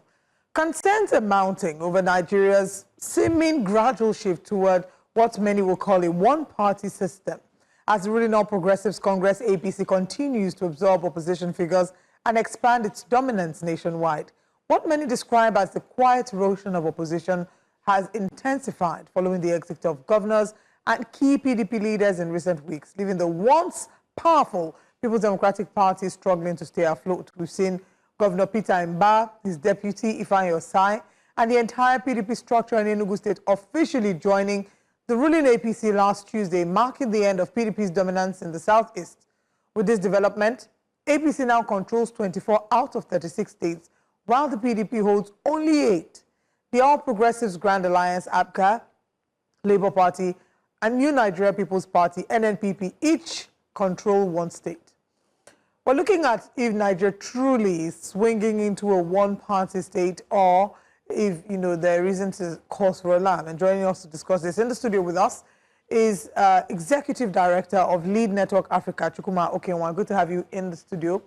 We always speak with you virtually. Thank you so much for being here. Good to have you here. Yeah, thank you. Are you concerned about the movement and the alignment with the center we've been seeing lately? Yeah, of course, because if you really look at where all of this it's leading towards, the very fact that the average Nigerian politician want to secure his political future above every other thing, and the fact that the PDP board, the rocking goes on, and it's even becoming very much uncertain what might likely be for the future of any politician that may want to still stay back, like for someone like me that live in Enugu. Even like 8 months before Mba eventually decamped, right, or defected, it was already clear that, there were dark concerns, the rumors. And currently, as we speak, aside from like the fact that PDP still holds sway in 8 states, but allegedly about 4 of the states also had like very similar response, right, like in the public sphere that we saw in Enugu, and likely if nothing is done, we could still see more defections. And when you have all of that, and the very fact that even like now there is no party in Nigeria that can claim major opposition, because the opposition role of PDP was long dead, right? Because opposition need to it's an active process. It's not just like fielding alternative candidates just towards election. We had members of the PDP, strong members of the PDP, join us on the show yesterday. We had the likes of Mazi Dixon Remu, we had the former Deputy Governor of Lagos State, Koforala Bukno Akerele. They both genuinely believe the PDP is a formidable party, and that, yes, it's going through internal wranglings, but not enough to destabilize the party. And especially looking at the party's outing and how many governors they were able to produce. So the people who still think that PDP is a formidable party, is it that they're sort of preventing themselves from facing a hard reality? Or is that for now the best opposition that Nigeria has? Well, I think they're just trying to feel good, because the simple truth, like it is said, that I know myself is the language of a drowning man. When you look at PDP, looking at all of the major stalwarts they have lost and losing on daily basis, not just at the level of the state governors, but also like in the National Assembly. You know, it's all across, and it just dawned on me that with a 24 out of 36 states, if the state government were to be a Congress, that means the APC already hold 2/3 of the House as well, you know, as much as they do in the National Assembly. So when you look at this, the question is, where then can we begin to have like the healthy alternative, the healthy perspective, you know, that is meant to bolster democracy? It's a government that truly represents ideals, you know, because the essence of opposition would actually be for those who would want to get power the next time to align with the masses, present their issues using their own lens, ideological lens if there is any, to say we are better alternatives. That's what alternatives is meant to do. That in the course of like trying to show that you can do better, you somehow see yourself like standing in for the masses. And when you have like in a democracy where you can bring in that component of opposition, then that means we're just entirely at the mercy of the ruling party. Mr. Okenwa, supporters of the ruling APC will disagree with you. They will say, you know, why are you being alarmist? Because this is not the first time it's happening. When PDP held sway, you had members of the opposition decamped to join the ruling party. That is just our nature as Nigerians. We like to go where the light is bright. Having said that, they also would say that there's something called internal democracy, that even if they move to the APC, that the APC has internal democratic structures that will screen and also give everyone a level playing field. Does that argument hold water?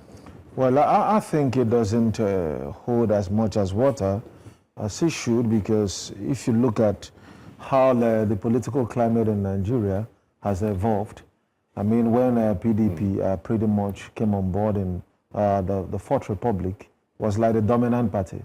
Until APC came, we never really saw like a major opposition. And having like those two parties that, you know, seemingly were just like the Democrats and the Republicans in the US, we would have expected that, you know, that would have, you know, continued to be like something that would strengthen our political and democratic culture in Nigeria. And so just about the assurance of a thought force, which we saw like in the 2023 election. And then now losing out all of that, like we see how the Labour Party wave, right? Yes, it's disintegrating, like very much. And then you also see that for PDP.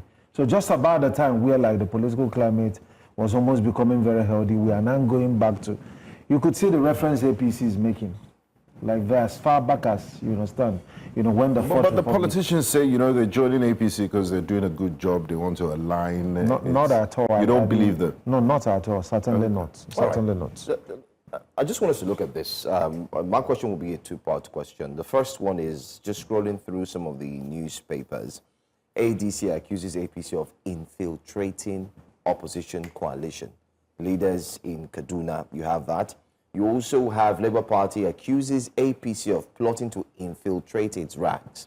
And then the same Labour Party, you also have a different view where Julius Abure, the embattled leader of the Labour Party, says APC is not infiltrating. My question simply is, we've seen different political parties accuse the APC of infiltration. And then it seems like in that same party, while it's accusing the APC, there are a few members in that party that are denying that the APC is infiltrated. So are we seeing, or are we looking at a case where there is an infiltration? Maybe there could be. And then we're also seeing what one of our guests had mentioned, moles who are placed in these parties. Is it possible that this kind of thing can happen?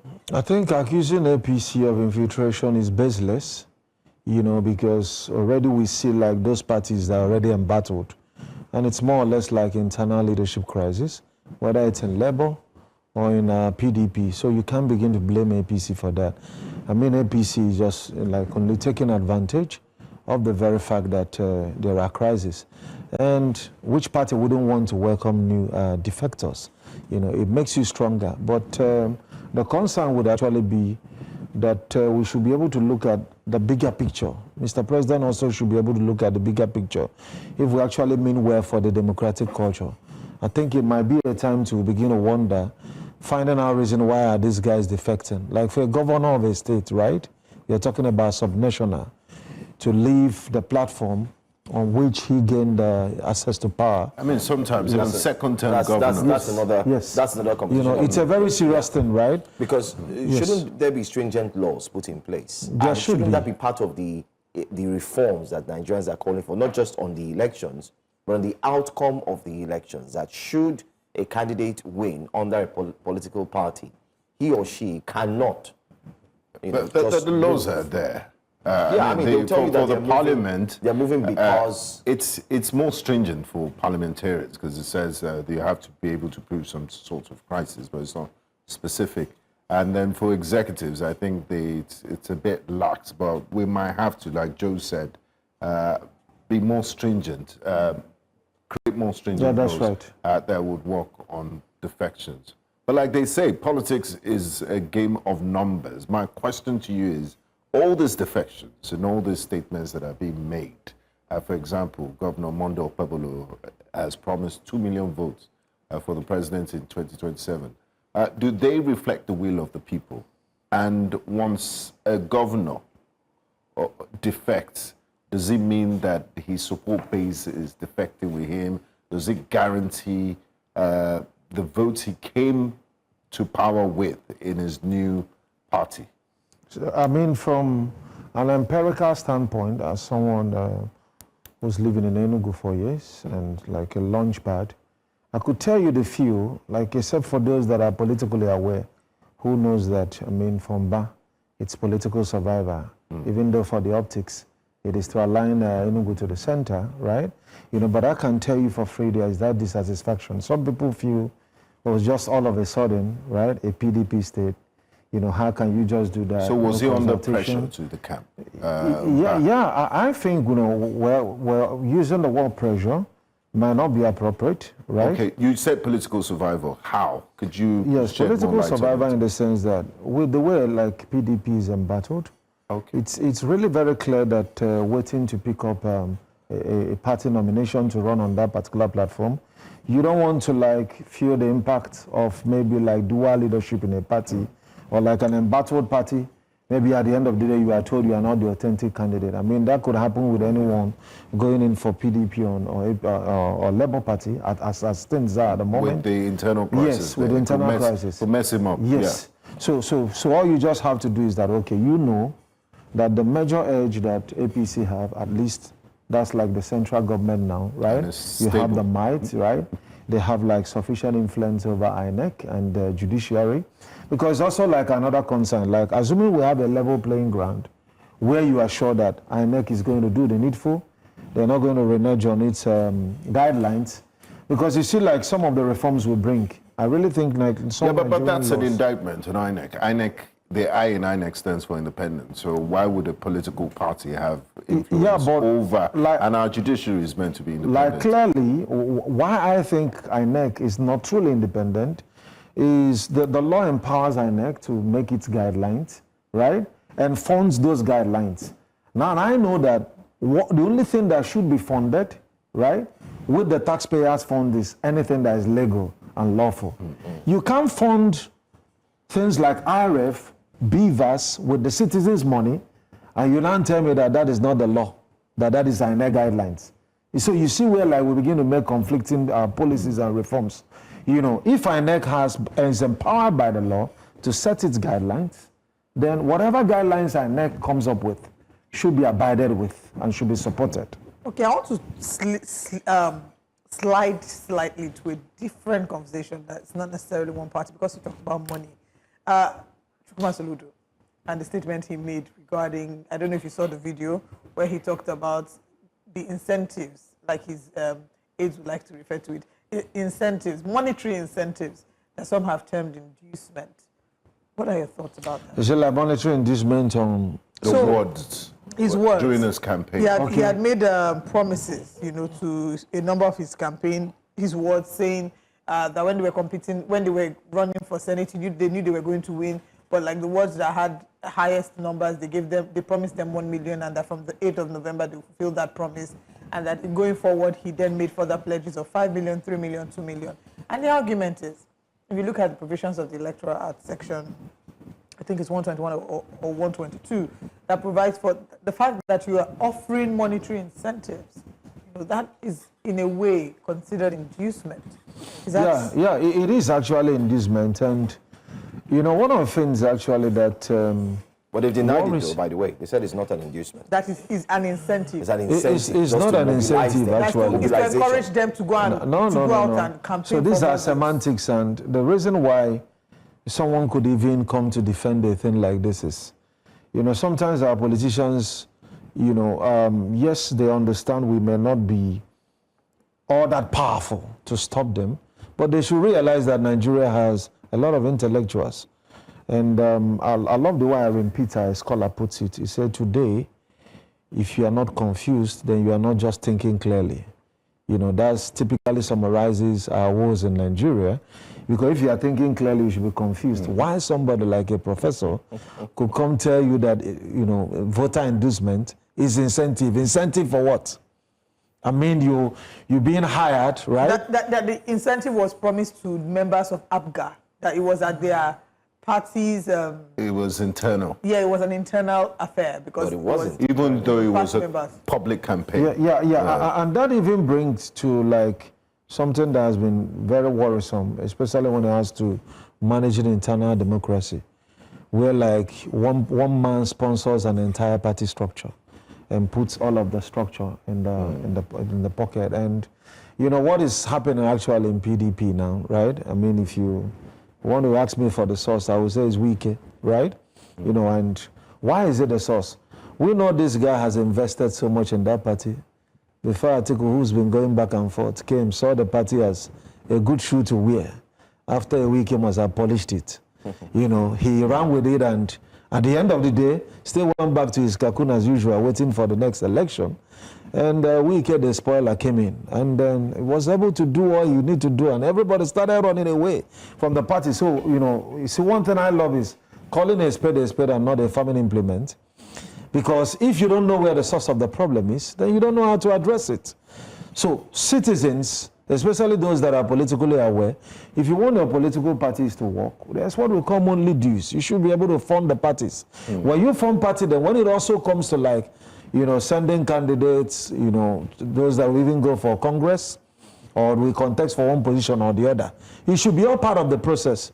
I do not understand like a case if it's at the level of the state, the governor will present lists, those that will go for Senate, that is not democracy.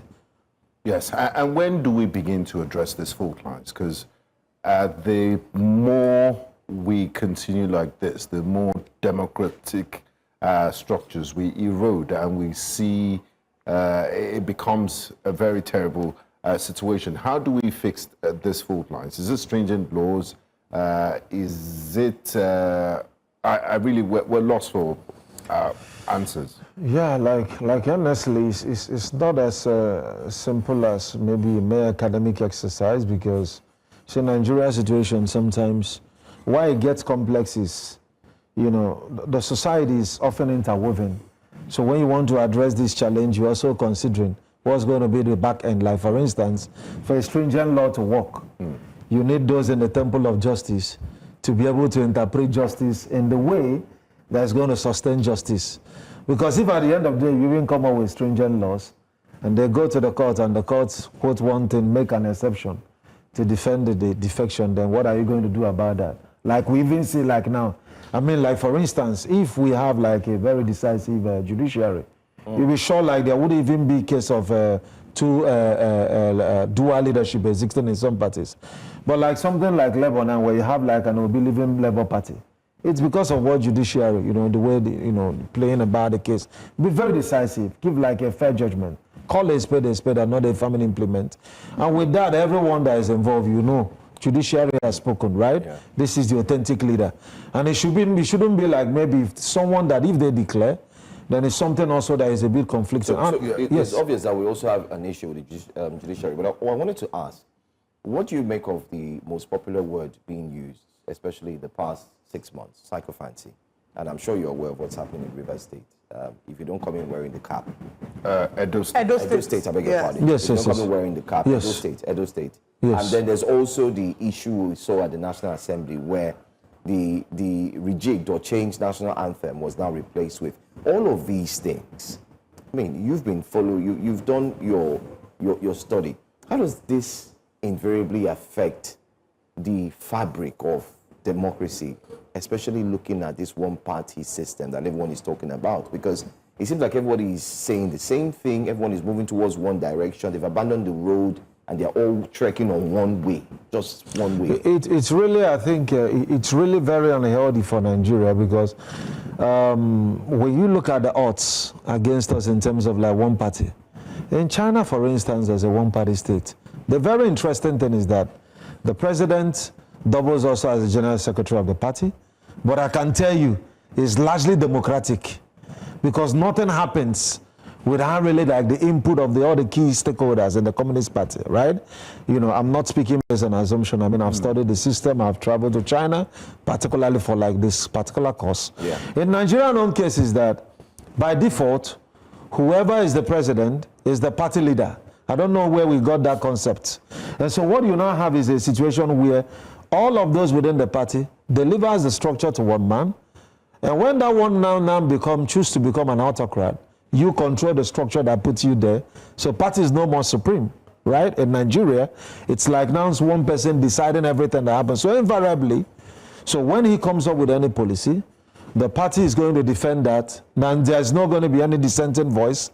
And the next thing is that we even worse off to like maybe some states like North Korea, if we allow what is about happening, because some of these other countries have like structures to mitigate like the situation where one person can just be all in all, right?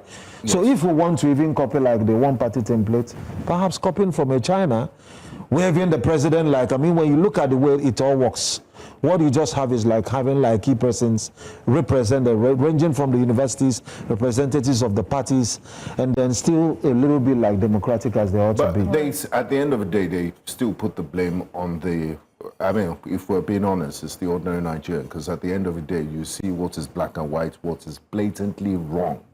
And now it's almost like the lines are blurred. You can't even tell black from white. I give you an example. Just yesterday, the FCT Minister and his sons attended the 2025 Asia Pacific Cities Summit and Mayors Forum in Dubai, the United Arab Emirates. He traveled with two of his sons. And he also traveled with the APC chairman of River State and also the PDP chairman of River State. So imagine if you're an opposition politician, you will have a field day going with this. But people would still excuse all of this, even though it's blatant abuse of office on taxpayers' funds. So how do we begin to correct some of these anomalies and reduce the emphasis on money? Because it's almost like if you can't beat them, you just join them. And the weaponization of poverty, how do we let ordinary Nigerians see beyond their noses and beyond that 5,000 naira and really think about their future? Is it up to 5,000 naira?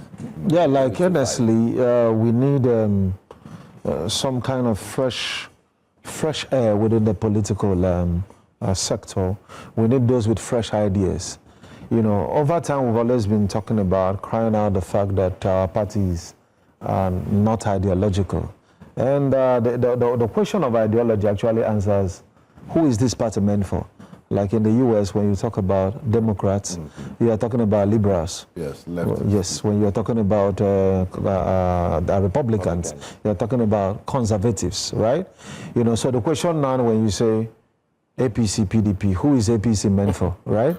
you know, people don't understand until except you stay in some of those societies, you realize that it's as serious as someone either may be converting from Islam to Christianity or Christianity to Islam. It's not as easy process because these religions are very ideological. That's the way it is in America. Like for somebody, yes.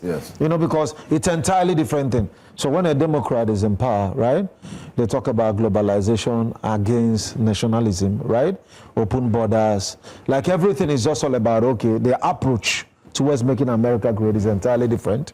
You know, just like when you come in family, some people believe spare the rod and let the child spoil. So ideology is yes, ideology is the most very foundational thing. People have said is but they say you can't have ideology when you're hungry. Exactly. No, you see, so see the thing, the very point, and I think, so sometimes I think the problem with Nigerian, the average Nigerian mass that you see, is that of that elitist deceit, elite deceit, right? Because if you blame the mass that they are hungry and maybe they come out for political campaign and you don't negotiate what will carry you for the next 4 years, how hungry is that your hunger? Like something that if you just take pepper soup that day or just a bottle of beer, the 1,000 that a politician gave you, I mean, you are so cheap. What happens? You understand? What happens the next day? And it's, I mean, you don't need rocket science. You don't need to know calculus and coordinate geometry for you to know that this 1,000 is not there. So how are we going to call that hunger? But the problem is that you see like some elites, right? Within those political parties that should even ensure that things work well. You know what happens at the end of the day? You know, it's like, Baba, anything that Baba decides. That it's just like very funny enough, like I've served in a government board before, right? You know, in Enugu State, where I served as a permanent board member of a board that controls all the public state schools. An interesting thing when I was called to serve like my region, the other two guys that came on board, like the usual thing of, okay, this is the chairman. And I say, what? We are going to follow the bylaws. I say, Chairman, I don't care you are related to His Excellency. We must do this work as it ought to be done. That's the kind of spirit that you understand? Exactly. So we need people that can begin to, right? So sometimes I begin to wonder why. I mean, you just have like all across the strata of Nigeria, people that jump certain ages in Nigeria to get to where they are. Because otherwise, if you have those that can hold leaders accountable, whether within the political party, like what happened in Enugu State, very funny enough, where just because the governor is the campaign, all of a sudden, if you were PDP Ward 1, you automatically become a peace. I've not seen like... Well, he's not the first to do that. I'm telling you honestly. We saw Imoyeno as well. Yeah, but there was some pushback in our Imoyeno was warning. He was warning that if you don't move. But the funny thing is actually is like I'm wondering, right? How can, and interestingly, after doing that, the current PDP chairman come and said, PDP is still alive. And I'm like, you are still alive, right? After like just right under your carpet. You are not talking about politically appointed people by the governor. You're not just talking about those maybe political office holders. You are talking about the structure.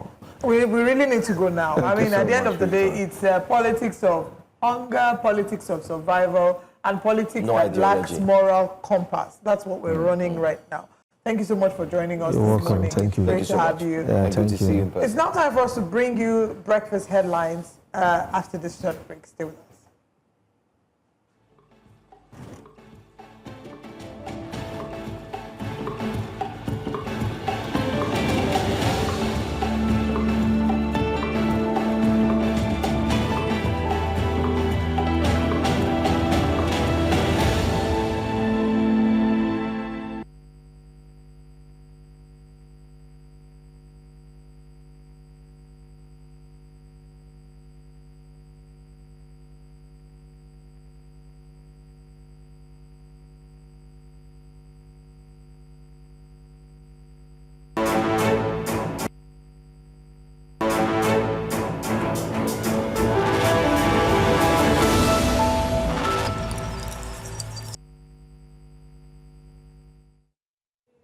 News Central's Breakfast Central. Let's take a look at the big stories on the headline. To begin, at the National Assembly, where the Nigerian Senate has resolved to screen and confirm on Wednesday, October 29, the newly appointed service chiefs. This comes as Nigeria is removed, alongside South Africa, from the Financial Action Task Force grey list. The development, lawmakers say, will restore international confidence in Nigeria's commitment to strengthening its anti-money laundering and counter-terrorism financing systems. The House of Representatives has passed the second reading of a bill seeking to amend the Proceeds of Crime Act to close legal gaps hampering Nigeria's anti-corruption drive. The bill, sponsored by Yusuf Gagdi, scaled second reading on the floor of the House, with lawmakers saying that the amendment will unify the legal framework for asset recovery, management and disposal of looted funds across all anti-graft agencies. They say the reform is in line with global standards and will complement ongoing amendments to the EFCC and Money Laundering Acts and the protection of whistleblowers. Landmark legislation, Mr. Speaker, that was established to strengthen the fight against corruption. But the fight against corruption, money laundering, and economic and financial crimes. However, Mr. Speaker, in the course of implementation of this legal framework, there exist some certain legal gaps, particularly in terms of procedure, in terms of that become apparent. And as a result of that, we need to make this adjustment in order to effectively ensure that the Act have facilitated in the non-conviction base of forfeiture, as well as protecting whistleblowers and safeguarding witnesses.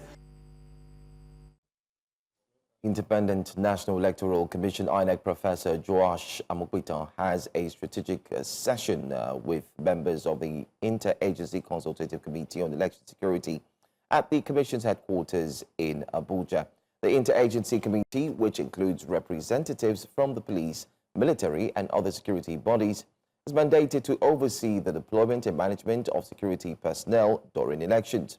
INEC reaffirmed its commitment to maintaining public confidence in the electoral process through effective collaboration with all relevant stakeholders. Moving on now, let's tell you that President Bola Ahmed Tinubu has reaffirmed Nigeria's commitment to attracting responsible foreign investment and strengthening global partnerships in innovation, digital economy and culture. President Tinubu stated this while receiving the founder of the Bestseller Foundation, Anders Povzin, at the State House, Abuja. Let's go outside Nigeria now. Fresh report has revealed that the fall of the Sudanese city of El Fasher to the Rapid Support Forces, RSF, has resulted in mass killings by the group.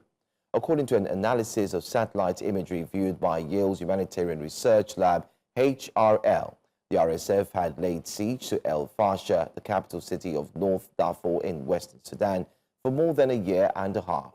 Sudanese Armed Forces leader Abdel Fattah al-Burhan announced the withdrawal of his forces from their last stronghold in the wider Darfur region late on Monday, a day after the paramilitary RSF seized control of the main Sudanese army base in El Fasher and declared victory there. The RSF has long been accused of targeting non-Arab communities in Darfur and the HRL aid groups, and experts have previously warned of mass violence and displacement if al-Fasher fell. Israeli Prime Minister Benjamin Netanyahu has ordered the military to carry out powerful attacks in Gaza. It comes after Netanyahu alleged Hamas committed a clear violation of the ceasefire deal. For its part, Gaza's government media office accused Israel of committing 125 violations of the ceasefire since it came into effect on October the 10th, including killing 94 Palestinians. The Palestinian group rejected any connection to what Israel describes as a shooting attack in Rafah, southern Gaza, which is used to justify the series of deadly airstrikes. Israeli media earlier reported an exchange of fire between Israeli forces and Hamas fighters in Rafah. And that's all the news we have for you for this hour. 12 o'clock will be the right time to join V12 Report and get more stories. In the meantime, stay with us. The front pages of the newspapers is up next.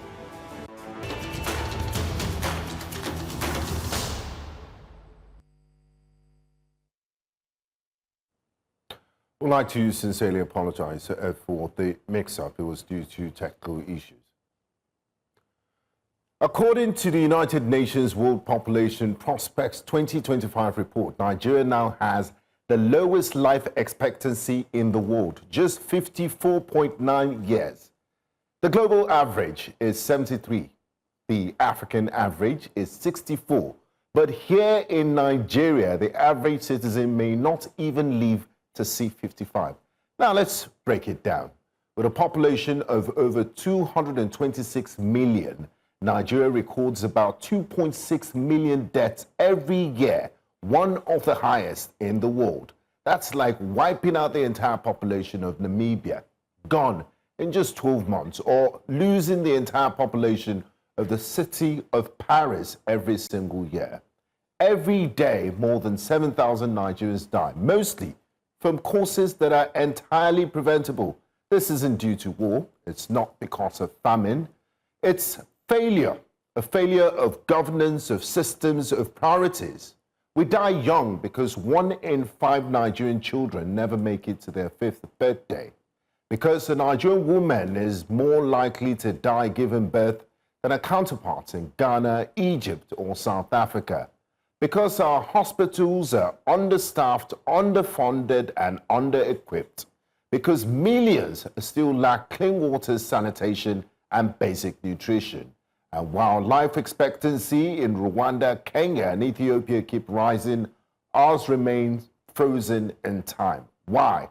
Because in Nigeria, healthcare is treated like charity, not policy.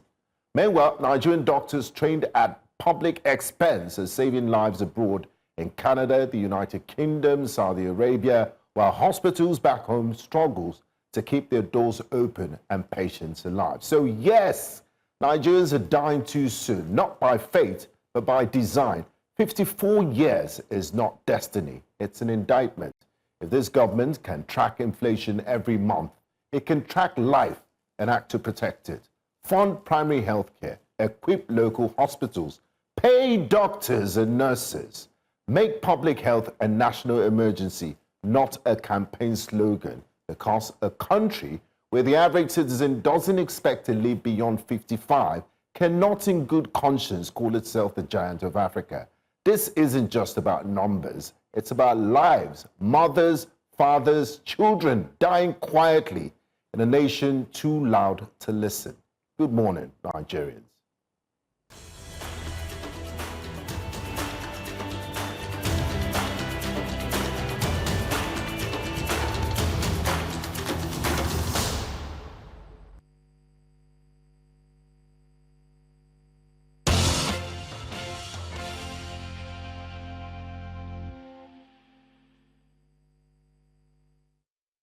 Welcome back. Wonderful one there with Which Way Nigeria. I wonder. Looking at our age bracket and our interesting guest who joins us here, Mr. Sheson Kwade. May we all live way past Obia and Wole Soyinka and be that active. Amen. Yes, we have to do that. 54 is very young. I mean, why would people be dying at 54? Sorry, I saw something recently and I want to share on breakfast. I mean, because we have the platform, we have the voice. Someone said that when you see people of Wole Soyinka's age, he didn't use Wole Soyinka, he was using former President Olusegun Obasanjo. We do know that he went through a tumultuous time as a military personnel. He was jailed. He was active in the Civil War. And so on. That because of how good their time were and his contemporaries, that he has some of his contemporaries who are still alive today just like he is. It is because of how good the system was back then that it was an enabler for them to have even the kind of food they consumed they had up until now. Joe, when Benga was actually rolling that out, my heart was pounding, and I'm like 55, and and I looked at my current age. So if I deduct that, what kind of talk is that? No, it's not so far from 55. You look so some of your grey hair. As Benga said 55, I was there doing like this. Going by what you said of 80, my father-in-law is about 88. My father is over 70. It's near 80. And I look at the agility in this set of people. I have a man we play golf together. He beats me to it. He's 84. Wow. These are the first set of chartered accountants. His membership number is about 839. I'm over 30,000 when it comes to. So you can see the gap. This man owed me 83. He swings as if he's less than 50. Like Tiger Woods. And I look, must be shaking. Of course. And I look at the foundation at which people have it there. They don't eat the kind of food we eat. They don't drink energy drink. The energy is there from what they get. So the medical facility is just at their tips. GMOs. And when they have it. So you ask yourself, which way are we going? A lot of people may not take this serious. But if you look at it, while I was taking my wife to the office this morning, just under the bridge, we saw people attending to a dead man. They came to pick him up. I'm sure he slept under that bridge, and overnight he passed on, and those medical team were there. And I'm like, my wife was shedding tears, and I'm like, a lot of people don't have home. There is no hope for tomorrow. You can't be guaranteed of the food that you eat. It's alarming. And each time you come here, you talk about health facilities, people, primary, doctors in fact, going on strike. People like us have access to healthcare facility where we're growing because the primary healthcare center was there.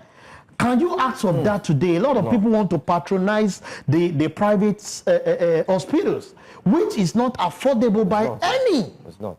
It's a wake-up call. It's not an indictment, possibly from what. It's a wake-up call because they are out there above 70. They should know that same is applicable for their children. Number one in the world, in the entire world. The same is applicable for their children. Maybe there's a feeling that because they can go abroad, so the children can move abroad. The interesting thing is that with all the funds that they claim that they have, when those funny sickness hit you, the money will not save you. It won't. So you must lay the right foundation. What are the food that we give to these children? Those are our father. They took good meal. When the foundation is bad, there is nothing that you want to build on. And that's where we are getting it wrong. Okay. We really went in deep. That's a very would I call it a shocking reaction? Yeah. Or a shocking way to start the newspaper review. But I'm sure that that's not different from the stories that we have this morning on the front pages of the papers. Let's start with Vanguard newspaper and see what's on the front page of the Vanguard. The big story on the Vanguard this morning: don't just reform, cut wastes. Sanusi Peterside tell federal government. I love it. We had the video. Sorry to butt in. I saw the videos on News Central social media handles. Both of them talking tough. You could find those videos on our Instagram page, for instance. So don't cut waste. Don't just reform, cut waste. And what will cutting waste look like is another question. Reduce convoys. Doling out excessive money to another 50 million poor Nigerians. Not being accountable. It will also mean reducing the number of aids you have and the number of cars. Reducing foreign travel. And also Falcons. Instead of giving them $100,000, give them $10,000. Wow. Okay, we'll come back to that. Senate NSITF takeover, declaration of war on workers, NLC says, threatens directive halting workers' fund deductions remittances. We've received threats from terrorists to bomb National Assembly. Reps raise alarm. I have been banned from US. Nobel laureate Shoyinka says. Reps to probe NFF over $25 million FIFA grants. Lagos government, Oroshoki residents differ over demolitions. Enugu emerges likeliest state to survive without FAC allocations according to budgets. Not Lagos. Not Lagos. So interesting. That's interesting. And, okay. First Bank vindicated. Arbitration tribunal dismisses GHL's $718 million claim. This matter that has been on for a very long time. Okay, let's quickly take one story before we go on a break.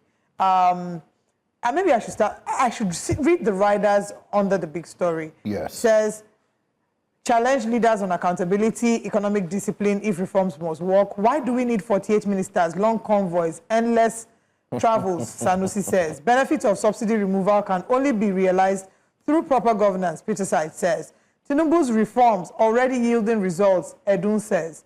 OT calls for leadership discipline, human capital investment, to unlock Abia's prosperity. Let's ask Mr. Shason Kwande about cutting wastes. What will cutting waste by the federal government? Accountants, the CFOs in organization, many people don't really like them because they are the ones with the financial scissors to cut the waste. So Shason is in a very good position to answer that question. Yeah, Benga, in as much as you referred to me as one of the people to give the question, I think Mr. President is in the right place also because he's a senior accountant. I'm sure you know he worked on Mobile and he got to the pinnacle as a top of the finance person in a multinational.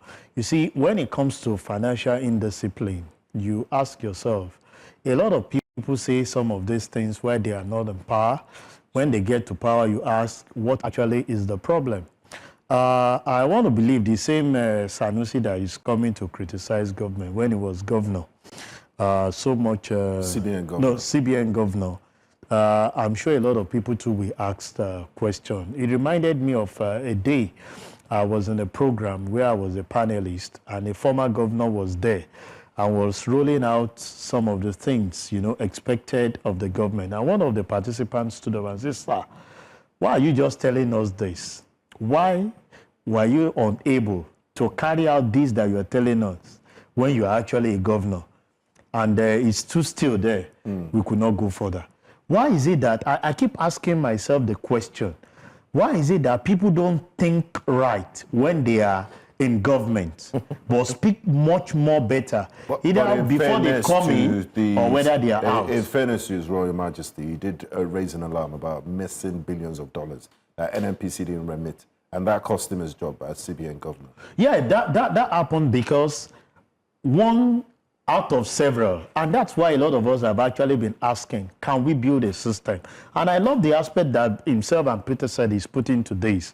It's not about reform. A lot of us have actually picked on the chairman of the presidential tax on the fiscal, that is actually Taiwo Idele carrying out this, that a lot of policies, a lot of reforms, but how do you intend to manage the politician who some of these things will lie on their table when it is time to execute them, when it is time to implement them?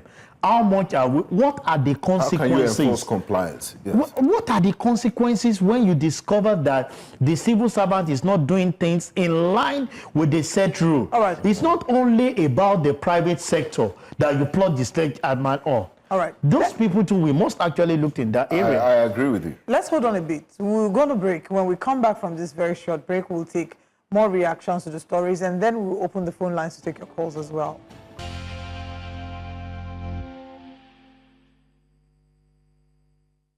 Welcome back to Breakfast Central. We're still reviewing the papers and the numbers to call on your TV screen. Please call our phone numbers.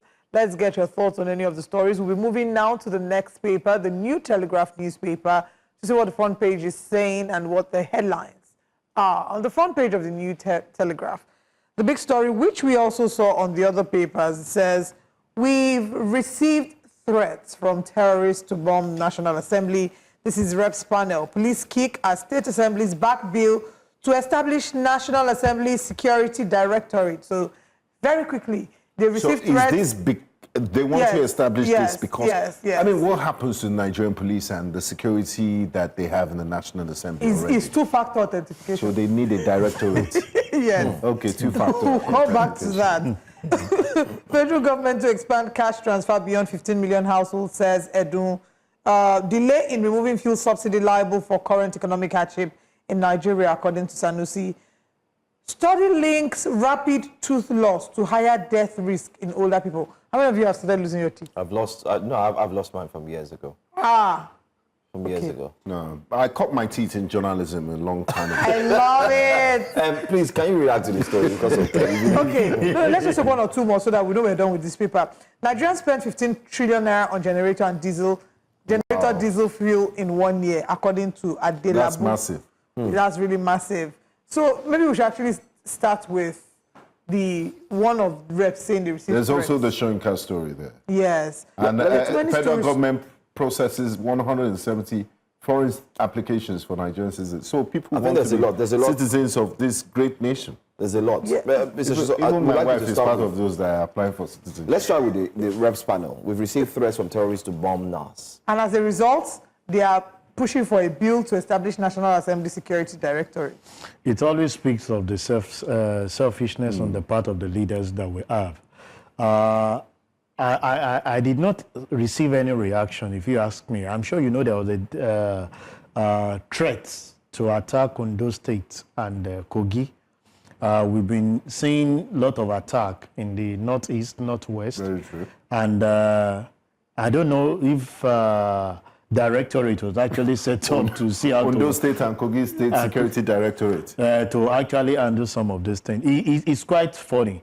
I hope somebody will come from National Assembly and say that headline was actually misconstrued. Just to explain further, yeah, it is the chairman of the House Committee on Internal Security, Garba Ibrahim Mohammed, who disclosed this yesterday during a public hearing on a bill to establish the Legislative Security Directorate held at the National Assembly Complex, Abuja.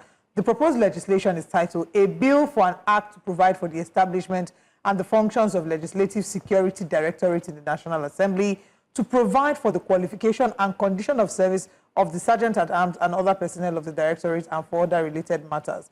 According to them, the National Assembly had increasingly become a target for criminal and terrorist attacks.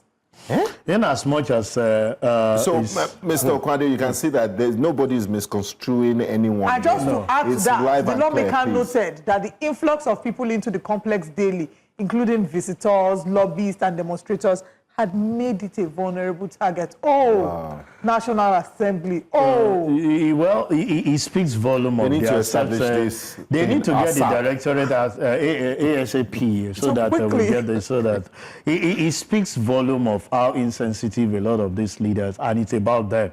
And that's why we are where we are today, because of the selfish interest of some of these leaders who are actually leading us. When there are reported, information of attack on a specific area, even from DSS and the likes, how do we swing into action? How do we make use of the response time? How do we actually make sure that the people that are actually targeting this does not execute it? But now we have a threat to the National Assembly, and we are swinging into action as if that is the only safe event we must have in the country. A lot of people cannot carry out a lot of people are still in IDPs. We are talking about food insecurity, because farmers that are supposed to be in the farm are in IDPs because those areas are not safe for them, and we are not looking at legislative laws that can protect that. Has there been any physical threat to the National Assembly since its establishment since 1999? Has there been any case of security breach? Zero. But from what Olive said, gaslighting Nigerians and making all this. No, from what Olive said, they said the lobbyists and the visitors they are having is increasing. Journalists have to come. And it's not only journalists. A lot of people feel that is the only way you can raise money. Hearings too. Aside public, lobbyists. A lot of the lobbyists, and leave those public hearings. Those one has been in existence since 1999, and it's not a trend. But these days, because everybody knows that the only place where you can make money from is by getting closer to the politicians. It's by moving very close to them. That's why you see a lot of lobbyists going every day to see what, knock at their door and say, what can we get from you? Because if you go to organizations now, you've stiffened the businesses in such a way that they are struggling to even pay salaries. So which door do you want? The only door you can knock is politics. And we've asked the question, a lot of the people that are actually politicians, is it that they don't have any job doing before they come into politics? Why can't they use some of the funds that they have, invest back in some of them are medical doctors, some of them are lawyers, they are accountants, they are engineers. How many of them are applying back some of these funds into those businesses that they left before they go in? A lot of them are not doing that. Very important. They are not doing that, and that's why a lot of people want to knock at their door to say, Oga, what do you have on the table to give to us? Like you said, it's very selfish. We'll see if this bill will pass, and of course... Then, guys, to pass, nothing will happen. Okay. Let's move on to I actually hope that we can have this as a proper conversation, because looking further... I'm sorry, I just have to read this. Please just let me say. It is obvious that with the ongoing security challenges, if proper measures are not taken, will truncate the legislative activities in the National Assembly. And if activities are thwarted, there will be no representation, no oversight, no annual budget, there will be no plenary at all, and that will destabilize legislative procedure, democracy, and the stability of the system and our nation at large. I suggest that National Assembly Security Directorate is too small. They need to build like 5 army mechanized divisions, 7 naval bases. If there's no water around it, they should dredge River Niger to protect, and then an Air Force base like 16. I think that's to just protect to them, protect them, so there that should be a we know. complete Garrison command. Yeah. That will protect them. It's disheartening that People this is are actually terrible. coming. People are dying on a daily basis. People are killed. We have killings every nobody. And how many of them can go back to their constituency? A lot of them based they can't go to their constituency because of this security we are talking about. And now that you have a threat, you are saying you want to truncate the National Assembly, the legislative functions. Even with the legislative functions, is it not about legislative fighting, Natasha fighting Senate President? So how many of those laws is to the favor of we Nigerians? Now you are talking about threats to National Assembly, and we are, building this peace too. But when it comes to the citizen, when it comes to those people that you claim you are representing, how many of them have visited their constituencies to say, we must nip it at the bud. We must build directorate in my constituency that will address this issue of insecurity you are talking about. Absolutely. You are not saying that, but you are talking about the one that has to do with National Assembly. It's a failure on their part, and we are disappointed with what they are doing. So this next story, I want to share. There are 2 parts to this. There's the good news part, and then there's the bad news part. What should I start with? The bad news is obvious anyway. Let me start with the good news. Oh, okay. So the bad news says Nigerians spent 15 trillion naira on generator, diesel, and fuel in 1 year, says the Minister of Power, Delabu. The good news is that he also said in the same forum where he was speaking that Nigerians have started exporting solar panels to Ghana. Oh my goodness, bring up please now. That's something. Yeah, I saw that story yesterday. It's a good news. My question to Mr. Kwade is, this is a huge amount of money that we're spending on generator and diesel year on year. In my 40s, and I remember shouting up NEPA. My daughter is 4 months old. And my prayer to God Almighty is that she will never shout up NEPA. Amen. But the way things are going, I'm afraid. But Benga, no. So how do we end this generator? Let me give you a simple. You might not only shout up NEPA, she'll tell you that off the light. Because solar. That's what I'm saying. A lot of people now, discontinue themselves from the national grid, and their children don't even know whether there is NEPA or no NEPA.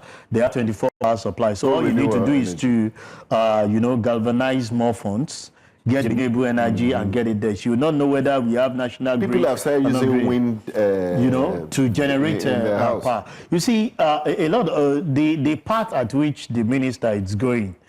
People like us can read to it. This was part of the thing he actually put together when they were to move to cost-reflective tariff, and they said band A, band B, band C. The guarantee we got there was that we're going to increase the cost of per tariff, per kilowatts, then, and we'll make supply available to people. The next tranche we saw were a lot of people was migrated from other band to band A to get more, and they were not getting the services required of them. And part of the things that was said then, that there were actually going to be consequences for Disco that did not oblige to this particular thing. How much of it, I don't know. I can speak of my side, but I know a lot of people who claim that they were migrated to band A, they were still supposed to be on band B because they are not getting that power supply that is expected of them. And nobody is looking in that particular direction. You can look at so much that we are investing or we are expending on this alternative power supply in terms of diesel and the likes. That on its own impact on the bottom line of an average organization. And that's why we keep saying that the energy cost deterred the organization of fulfilling the obligation of increasing the salary of some of those things, of the staff that they have. 2, they are unable, they pass some of these costs to the end users who actually pay for those services. Business implications of it. this high And we tariff. keep saying, how can we increase the generation? As we speak, can Mr. Minister, the Honorable Minister of Power, come to address the populace? How much have we seen in terms of generation? Where did he started from? What was the megawatt when he actually assumed office? Where are we as we speak? In terms of transmission, we had so much discussion with Siemens, that transmission is still in the hand of the government. Had Siemens then come in to bridge the gap between generation and distribution. What is the position of things as regard that particular day? He should look more in his own area. It's a sector where I play role in. Look more. Don't give us statistics of so much that is being spent on that other area. Look at what you have been able to achieve on your part that can contribute to the bottom line to make the business to grow. I mean, people need to run, they need energy. They need energy. If you don't provide, they have to buy generator and get those things done. I get your point. You should look at his own work and give us a scorecard. Give us the scorecard to say, as at the time when I resumed office as the minister, this was the power that we are generating. This is not what you are projecting to generate in the nearest future. This is what it is as it is today. In terms of transmission, we've been able to ride on what the last administration had agreement with Siemens. This is what we have achieved. Okay. In terms of distribution, this is what the DISCO has been able to. A lot of DISCO are still struggling in terms of metering. We just heard about the rollout of free meters for people on band A and B. And I asked the question, those on band C, band D, are they not human beings? No. Are they not is it not part of the responsibility of the government to fulfill that to them? Even people on band D, a lot of calls have come to me. Yeah, how do we have access to this? It's almost like apartheid, power apartheid. You're discriminating. So because people are in CD, are not in A and C, so they are not to be entitled, because those other people pay more. You must definitely give them those free meters. It must be equity. These are the injustice that people are actually speaking about. They deserve it. Power. So, Mr. Honorable Minister, it's an appeal on my part. We will be happy to have the scorecard of what it was while he was assuming office, what it is now, because a lot of people are saying that the ministry is really not having the leadership that we should have, because there seems to be more politicking in the time of gubernatorial race. Story before we go, and it's a big one here. Election next week, we plan to send Oliver Modi to represent Breakfast Central at the Anambra Goba elections, because Anambra is not far from Ogwashi-Uku. Thank you so much. Anambra. The new sheriff in town, Professor Joash, that remind me of Joash Hansen, is talking tough. He says they would crack down on disruptive elements, and the police plans to deploy 45,000 officers. That's a huge number for a civic exercise in Anambra. Why the policing and the militarization of our election process? The civic exercise, you're going there to elect your choice.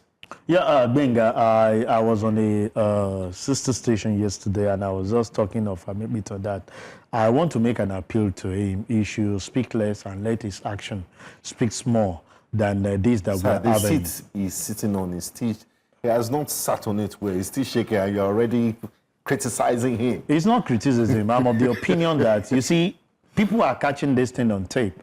All this talking tough. We are going to make sure that election, you don't need to litigation. Did pass this one. Litigation should not be the order of the day when it comes to election. We should finish it up at the polls and all those things. I've asked myself the question: how much does he knows about these politicians that are there? What is the position of the judiciary? This, I'm sure, will come here. November 8th is a Saturday when the election will come. Saturday. And I'm sure possibly on the 11th or 12th, I'll be here to analyze paper. You will hear of several excuses on the part of the... If indeed we are preparing for this, why are we mobilizing 45,000 police officers to ordinary, or just Enugu estate? So what becomes of you? Bandits. What becomes of you when you now have about 5 states having the same? Do we have that number of police officer or the general to cater, election, or when it comes to general election. So it speaks volume to, like, if you are going to, so by the time we'll be having the success story of the election in Enugu, we'll be talking of, because we fortified it with police and military, we militarize it, and trust. The politician will start coming with story that a lot of people refuse to come out because they can see a lot of military forces out there and they are scared anything can happen. Do what is needful. What we have actually been asking for is discourage this attitude of people snatching boxes, because there is guarantee with what you are going to have on beavers, on IREF, as against when you snatch the boxes, you are just taking out the physical paper. We don't need it. We already have a result that already transmitted out there as soon as those results. So you protect the beavers and not the boxes. So people can snatch the boxes because you would have counted it and you'd have had the result transmitted both at the world level, state level, at the national level. Okay. That's what we should think. You know more. what has to transmit right now? Yeah. Jasiri, because we have to leave the studio. Thank you so much. Thank you so much. Thank you so much. Thank you. Very spot on. I was hoping, but it depends. If you have an active American visa, I didn't want to put him in trouble. Benga, we have to talk go. about the show. Thank you so much. Thank you for No, we don't have time.